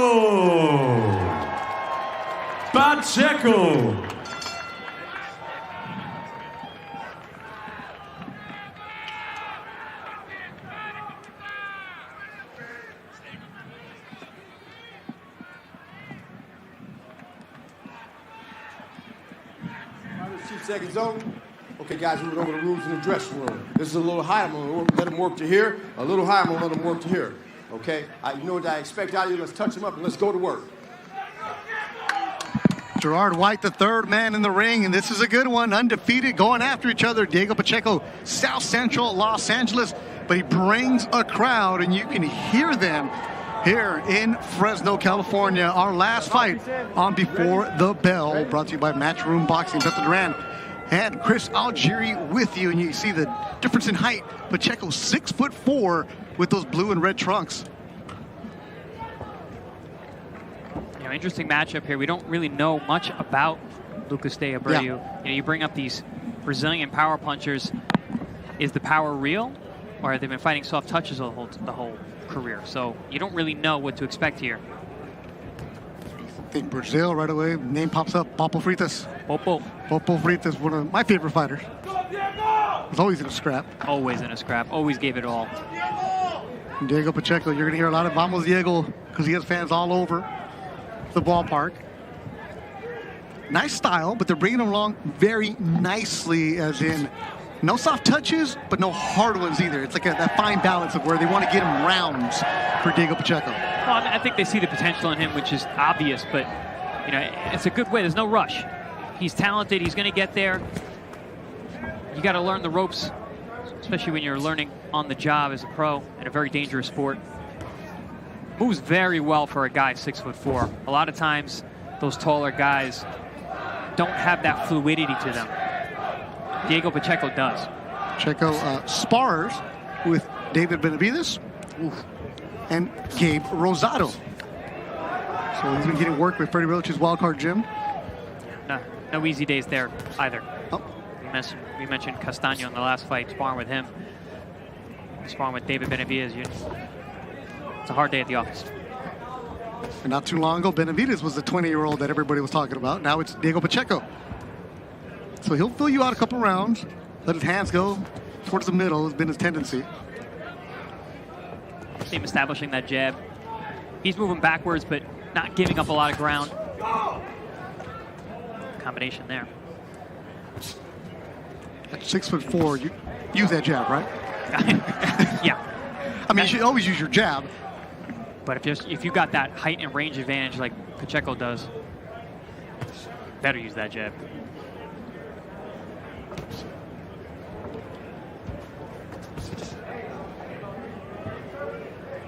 Abreu came into the venue. Just a trainer, looked around. He went into the as they would say, the visiting clubhouse here at the baseball field. He was looking for his name, and like, no, you don't have your own locker. He was in there with everybody else, like Sonny Duverson and the other guys, and looked around and said, okay, I guess I'm going to get a corner. He's like, yep, that's exactly what you do.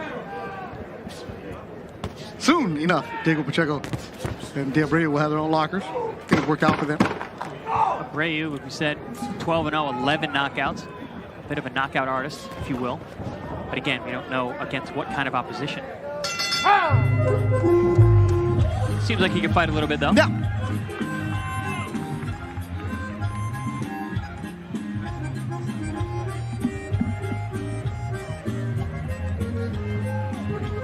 Bit of a feel-out round for both these guys. Coming out, a lot of jab work, especially from Pacheco. A couple attempts by Abreu, but not much landed. There we see a nice overhand chopping right hand from Pacheco. Slick little defense there. Both men attempting to land big shots, but not a whole lot of leather landed just yet.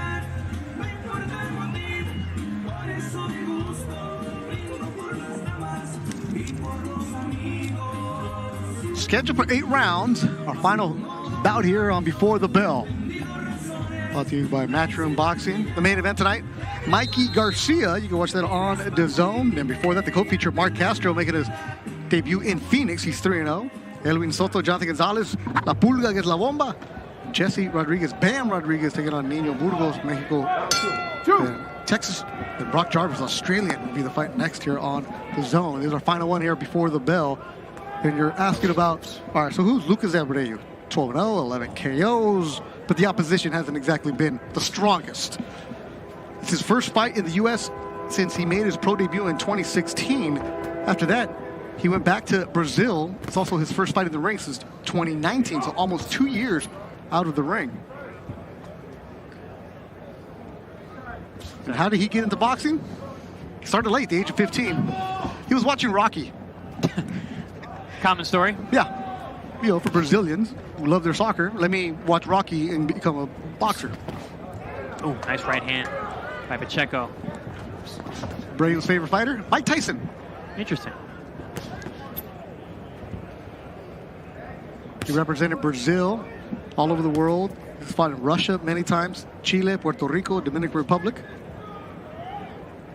For Pacheco, this is his last scheduled 8-round fight. After this, it goes up to 10 rounds. Turns 21 in March. Said my goal, to be fighting for a world title by the time he's 22. And then he's got to find somebody to dance with him. There's Abreu just moving around the ring in the black. Yeah, Abreu is eating a lot of jabs on the outside. Not able to figure out the puzzle for Pacheco at this point. Abreu starting to settle down. You see him cutting off the ring well. Closing that distance. Setting his feet as well, too.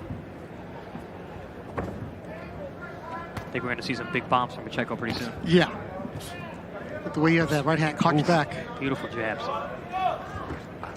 I've heard some of the sparring sessions have just been fantastic for Pacheco. Of course, it's sparring, but when you're going up against Benavidez and Gabe Rosado, you're doing work. Yeah, when you're a young guy like Pacheco, those are the sparring sessions that you really cut your teeth on and makes you the fighter that you're going to be. He's also been in camp with Canelo, as Canelo's getting ready for Callum Smith Oh, that guy. Just Canelo? Yeah. Yeah, okay. Only the pound for pound best fighter in the world today. As Pacheco said, it's not the sparring, it's the confidence of knowing what I'm doing. It's going to be ruled a slip. Their feet tangled up. Referee jumping on it right away. Yeah, to that point that Pacheco, like you just said about Pacheco, yeah, it's that knowledge and that understanding that you belong. That you can hang, right? Yeah, yeah. I had a similar situation with me when I went out to Las Vegas. I actually sparred with Canelo as well when I was about 9 or 10-0, and made me understand that I belonged and I could be world champion. And that's also when you see, okay, there's levels to this, right? Oh yeah. Well, he was 19 at the time, so he wasn't quite the the guy he is now. Well, you know, Mexico, you turned pro at 15, bro. He's a savvy vet at 19. Oh, he had 33 fights at the time. Exactly. Dominant round for Pacheco. Better at cutting off the ring in round number 2. Was really finding the range with his jab. Starting to let his power punches go. There we saw the little mix-up with the feet. But a very dominant round for Pacheco. You see him starting to settle in, getting his feet underneath him. Letting those power punches go, not just the jab.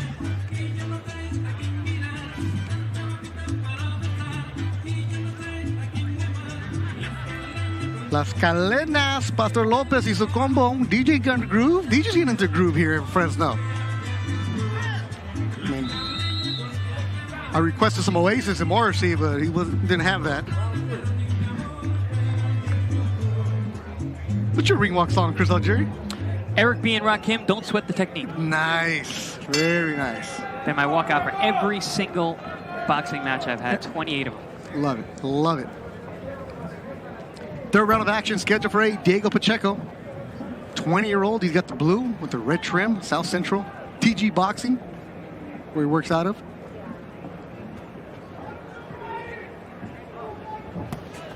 Curious to see how Pacheco matures. How he can carry super middleweight, light heavyweight even. Now, I wonder where he's going to end up size-wise, weight class-wise. Big frame, long arms, wide shoulders. A lot of room to grow, literally and figuratively. Brave. Looking around, just doesn't look comfortable at all. No, and I understand why. It's been the jab. But the jab Pacheco has been very consistent and landing pretty heavy as well. The power punches haven't landed just yet, but Pacheco seems to be angling and positioning himself for those big shots. It looks like Pacheco feels like, I can do what I want right now.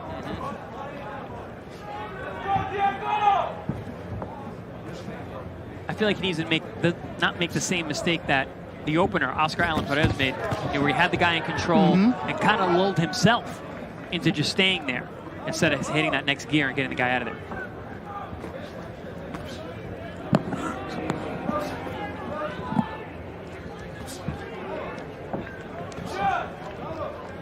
Pacheco, only 20 years old. He's been around the scene for a while, though. He snapped back the head of the Brazilian. Remember, he fought a couple years ago in the Forum in Los Angeles. Early, I walk in there as a fan, and I see his shirts everywhere. I'm like, wait a minute, is this guy? Who's this kid? I'd heard of him. Ooh, good right hand there for the Brazilian. And you'll see him around the Southern California boxing scene. He goes to all the fights. He's like a boxing fan. Takes pictures with everybody, and I saw him to a good friend of mine, the Ace, who went up to him and said, hey, bro, how you doing? Thanks. How you been? The guy's like, wait a minute, I'm a fan. You're the boxer. And he's like, oh, no, but you go to the fights? I go to the fights. He's a big boxing fan, and snapped back to right. Oh, that's what Abreu's feeling, and now you see why Abreu's staying away. That was a hard shot right on the jaw of Dave Abreu. And he came back with a little counters with one. Okay. Still in this fight.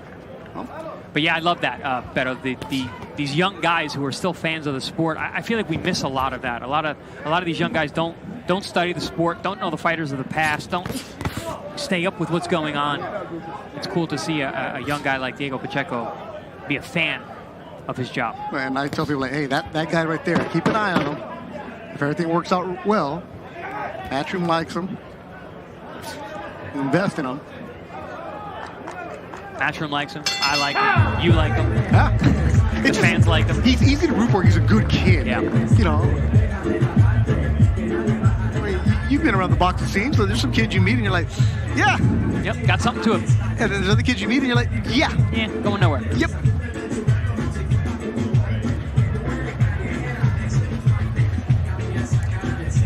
It's curious, funny you say that. I've rarely been wrong in those situations. Oh, big That's right the right hand over the top. That was one of the right hands. There was another one right on the drawing. That one.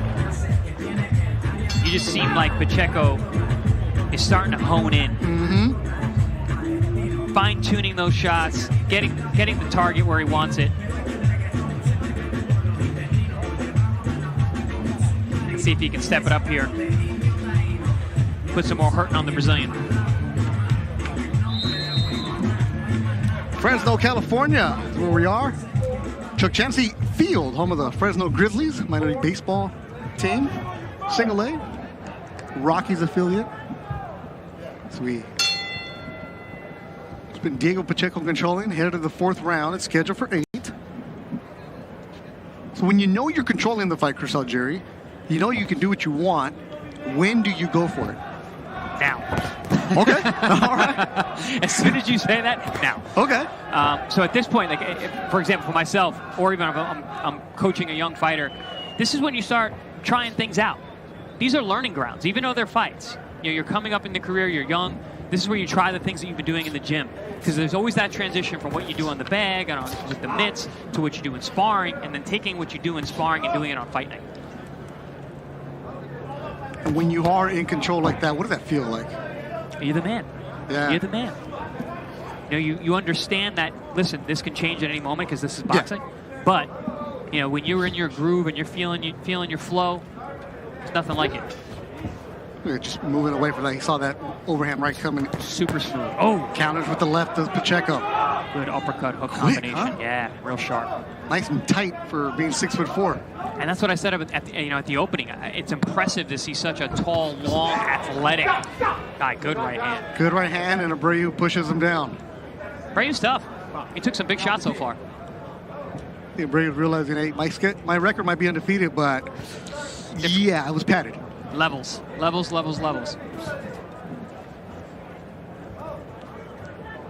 know, Abreu just looks out of his depth at this point. And has for several rounds. Yeah, very defensive is Abreu in black, the Brazilian fighter. And not seeing that power, the 9 knockouts, or the 11 knockouts and 12 wins, excuse me. Not seeing that. I didn't see much of it either. I was looking on YouTube, like, trying to find the fights, and like, not much Abreu out there in this day and age. Yeah, but I just mean in general tonight, yeah, exactly. Even in the ring, I'm not seeing it. But power's tricky. Yes, it is. You know, some guys, they just got it. They don't look like they hit hard, but they do. And vice versa. Chris Algieri says the level, so Abreu's learning this. Diego Pacheco trying to take the next level. That overhand right landing again. Flush. Love those straight right hands over the top from Pacheco. That and the jab have been very consistent.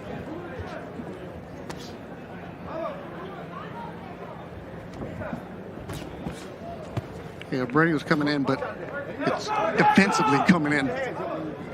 Yeah, he's not really even putting any pressure with his body movement, even if he can't keep up. Now he's in the southpaw stance, probably because nothing's working on the orthodox stance. And he goes back to orthodox. Final seconds of the 4th round. Diego Pacheco controlling this fight. South Central doing whatever he wants. Snaps back the head of the Brazilian. Nice double right hand there. Ooh, and Abreu comes back. Deep breath. Big side.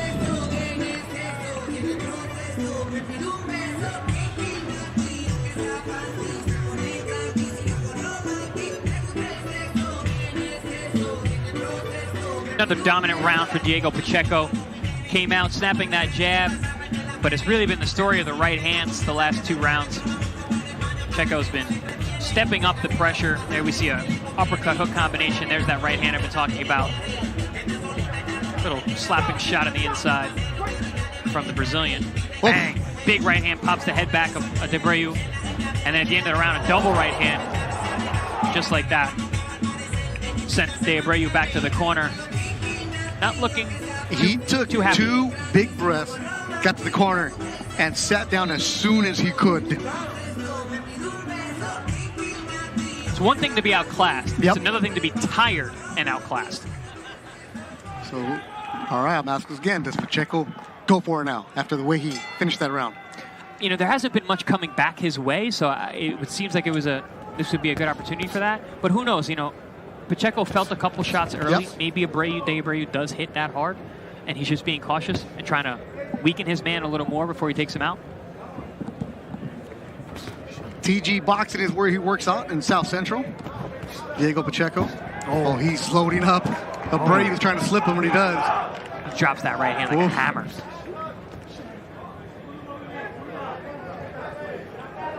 Abreu might want to keep that left hand up a little bit. It's down near his waist. And Pacheco's been landing that overhand right. Smooth defense there by Pacheco. Even for a tall guy, he was able to get under that shot very nicely. Jab from Pacheco, stiff, feint. The Pacheco crowd started to make some noise for their fighter. Abreu is letting his right hand go. There it is. That's again, the one. In this round. Has he thrown a combo in this fight, Abreu? I do not believe so. No, it's been one at a time, right? Yes. Oh. There's the combo from Pacheco. The crowd started to ooh and sense something. Oh, that quick hook from Pacheco, the one that Chris Algieri really likes. Yes, I love that left hook. And it hasn't been much thrown from Pacheco at this point. Everything's been ones and twos, straight jabs and right hands, but beautiful left hook counter shot there. It's so quick. Yeah, very short shot for a tall guy.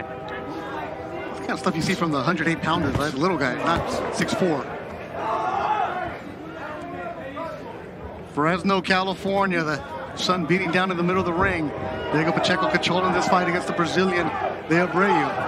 5th round, scheduled for 8. Both of them undefeated, but you see the different levels. Diego Pacheco. Looking real smooth, in total control at this point. Pretty much making everything work. Is Pacheco.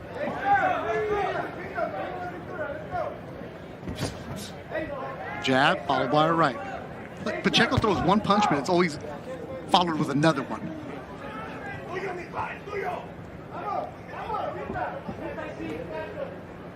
That's just that ring awareness. Being so comfortable. You know, even though he's young, he's very experienced. We talked about the sparring earlier. That matters. That affects your ability to think in the ring.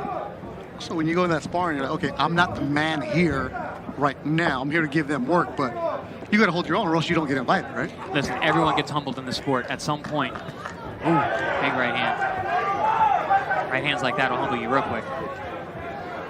5th round, winding down in Fresno. Before the bell, Diego Pacheco controlling this fight. Go to the 6th. And Abreu another big inhalation.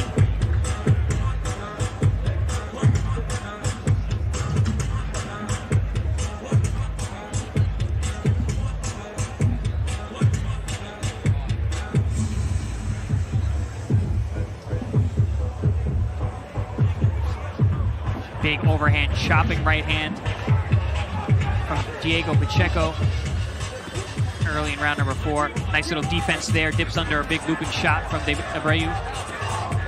Oof. Big with the left hook to the body there. There's that counter check hook on the way out. That landed very cleanly. Abreu's tough. He's taking some big shots. He's taking them well. Hasn't been really wobbled or hurt too badly, but still 3 more rounds to go.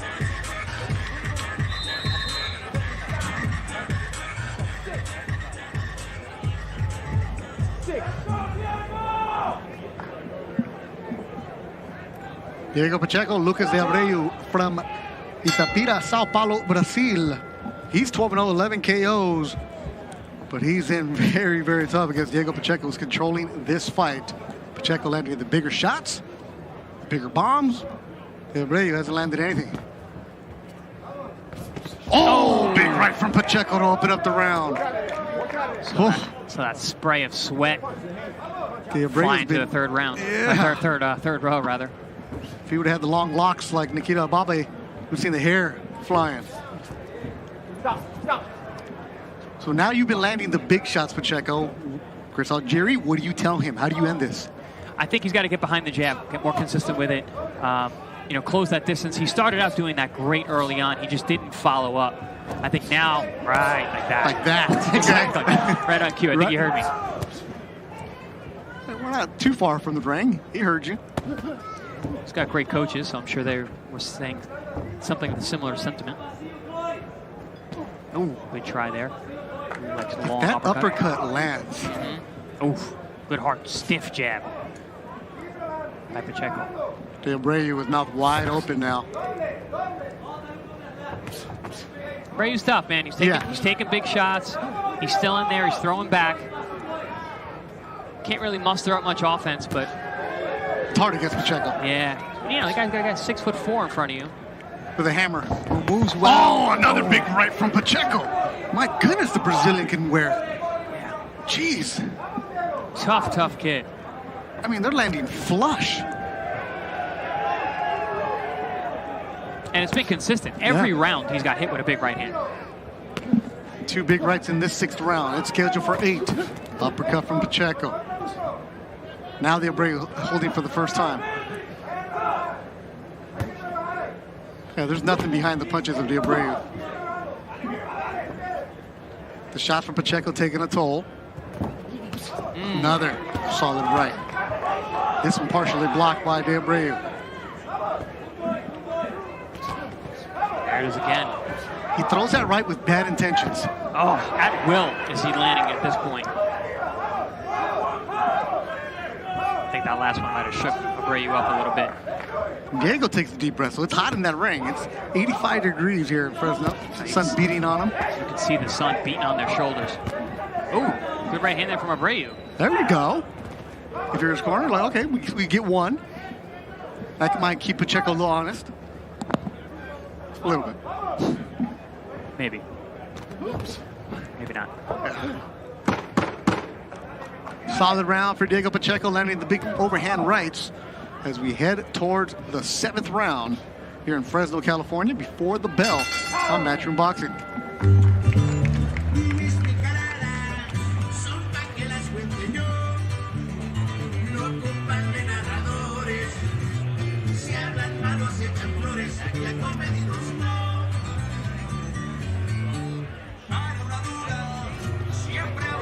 Very smooth, sharp work from the undefeated Diego Pacheco. The story of this round was right hands. Right hand after right hand seemed to be landing at will. Chopping over the top pretty much every time there was any kind of middle or long distance. Pacheco seemed to be able to hone in on that right hand. There you see the difference too. So Pacheco in the shade. Abreu eating big shots, sits in the sun. Sits in the sun. Hey. I mean, we're not trying to make it too big of a deal, but in the 7th round, after you've been eating that, you just want to like, hey, any little bit helps. Better, brother. Life ain't fair, Beto. Neither is boxing. Especially boxing. Especially boxing, mijo. That's the voice of Crystal Jerry, Beto Duran and you. Before the bell on Matchroom Boxing. The main event tonight, Mikey Garcia. This one's all Diego Pacheco. Now it's, can he put away the Brazilian? Lucas Abreu. Good stiff jab there.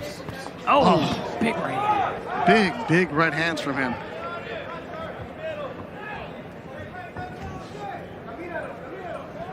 Abreu out of that southpaw stance, try to tricky little lead hand uppercut. Kind of a weird shot.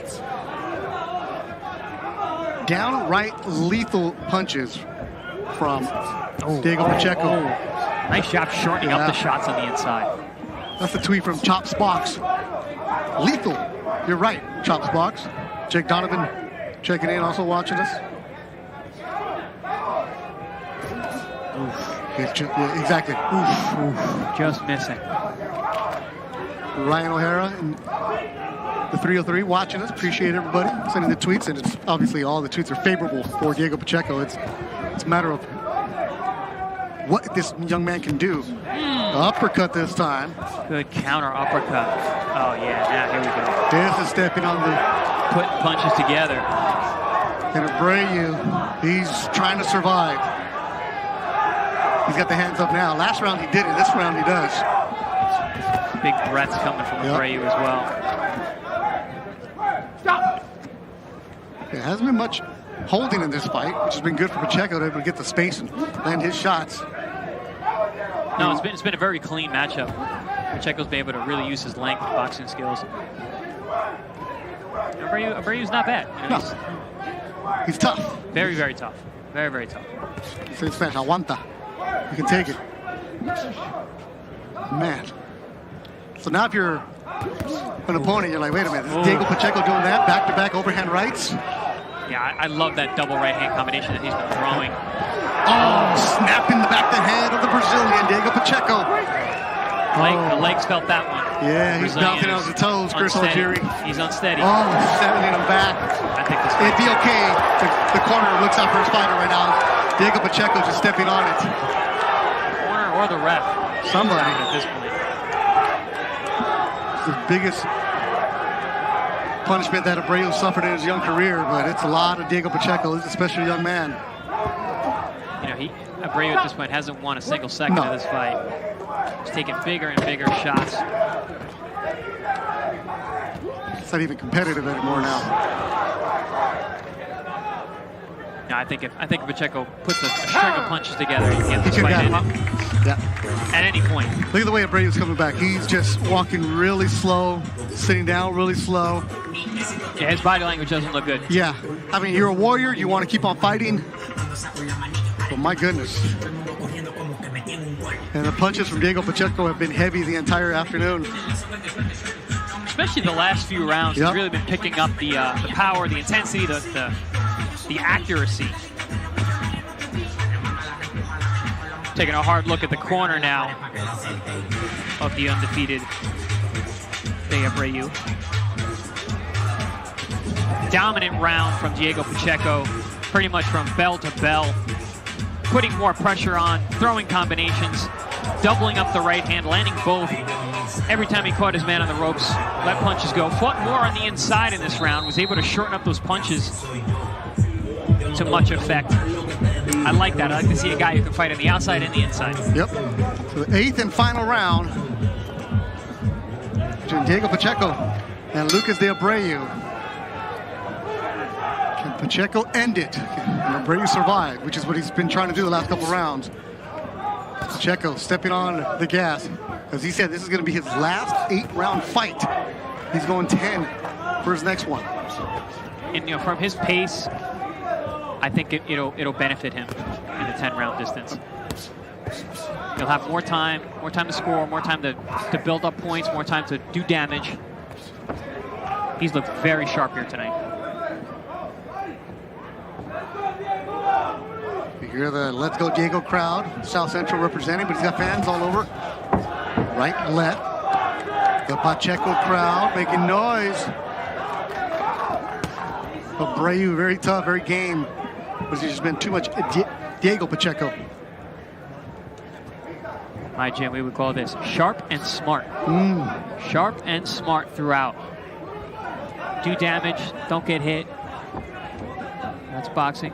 Hit and don't be hit. Pacheco might have been hit, what, once? Yeah. Flush? He got a couple times, but a lot of them he rolled with. You know, they were on the end of the punches. Oh, and that's what he felt. Okay. Right on cue. All right. And that's the Abreu's game. Yeah, that was a big shot. You know, we kind of alluded to that earlier. So maybe he does have some pop, and that's why Diego was being a little more cautious early on in the fight. We might have got our answer right there. There's one.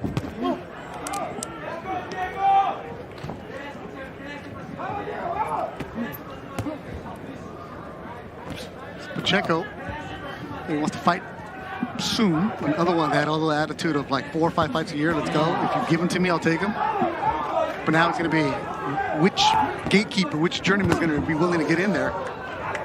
Because you're watching this, you're like, okay, that kid cracks.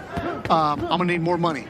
Yeah, yes, that's the thing. Building a prospect takes money, takes capital. But, you know, Diego has Matchroom behind him. Yep. So It's not like he's building his own career at this point. Yeah, of course. It's in the hands of a great team. A lot of things that Pacheco can work on because you're 20 years old, you know, figuring some things out with your defense and what are you going to do? And there it is. Another overhand right, and the referee jumps in. That's all she wrote. That's it. It was a matter of time. Diego Pacheco gets the 8th round stoppage, and I am not going to argue with that one because Abreu's been taking a good beating today. Yeah, I agree. Maybe not the best time to absolutely step in, but it was time. It was time. It was. You want to protect the young man who loses for the first time. So Diego Pacheco gets the stoppage in the 8th round. He now 13-0. Referee jumping in there. And let's look at the reset here. Ladies and gentlemen, referee Gerard White calls a halt to this contest. The official time of the stoppage, 2 minutes and 21 seconds of round number 8. Your winner by knockout, he's still undefeated, Diego Pacheco.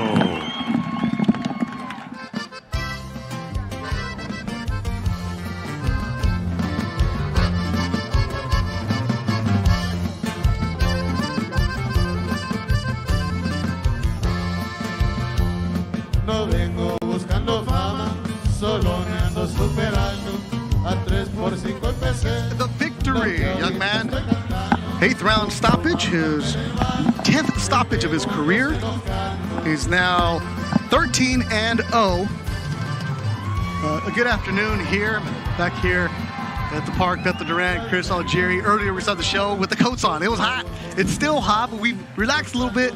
Fun afternoon that we brought you here on Before the Bell. Diego Pacheco, obviously some things you got to work on. He's still green, but a lot of impressive things too, Chris. Oh, absolutely. I think it's good that he went as many rounds as he did. He still got the stoppage, got 8 rounds under his belt, still got the knockout, keeping the percentages high.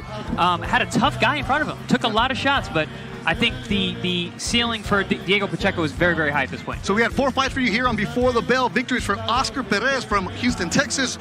Charlie Sheehy making his pro debut, gets the 4th round stoppage. Young man out of the Bay Area, Nikita Ababe. Wait, let me get it right. Nikita Ababi, sorry, Nikita, from Brooklyn, New York, gets the victory over Sonny Duverson, and Diego Pacheco gets the stoppage. The main event on Dazn in a couple minutes is going to be tonight. Mikey Garcia, but the first fight on Dazn is going to be Brock Jarvis. Also, Mark Castro on the card alongside Elvin Soto and Bam Rodriguez. So for everybody on the crew working behind the scenes, the graphics, the audio, the replay, the director, the producers, everybody, thank you guys so much. For Chris Algieri, my partner, I'm Beth Duran. Thank you for watching Before the Bell on Matchroom Boxing.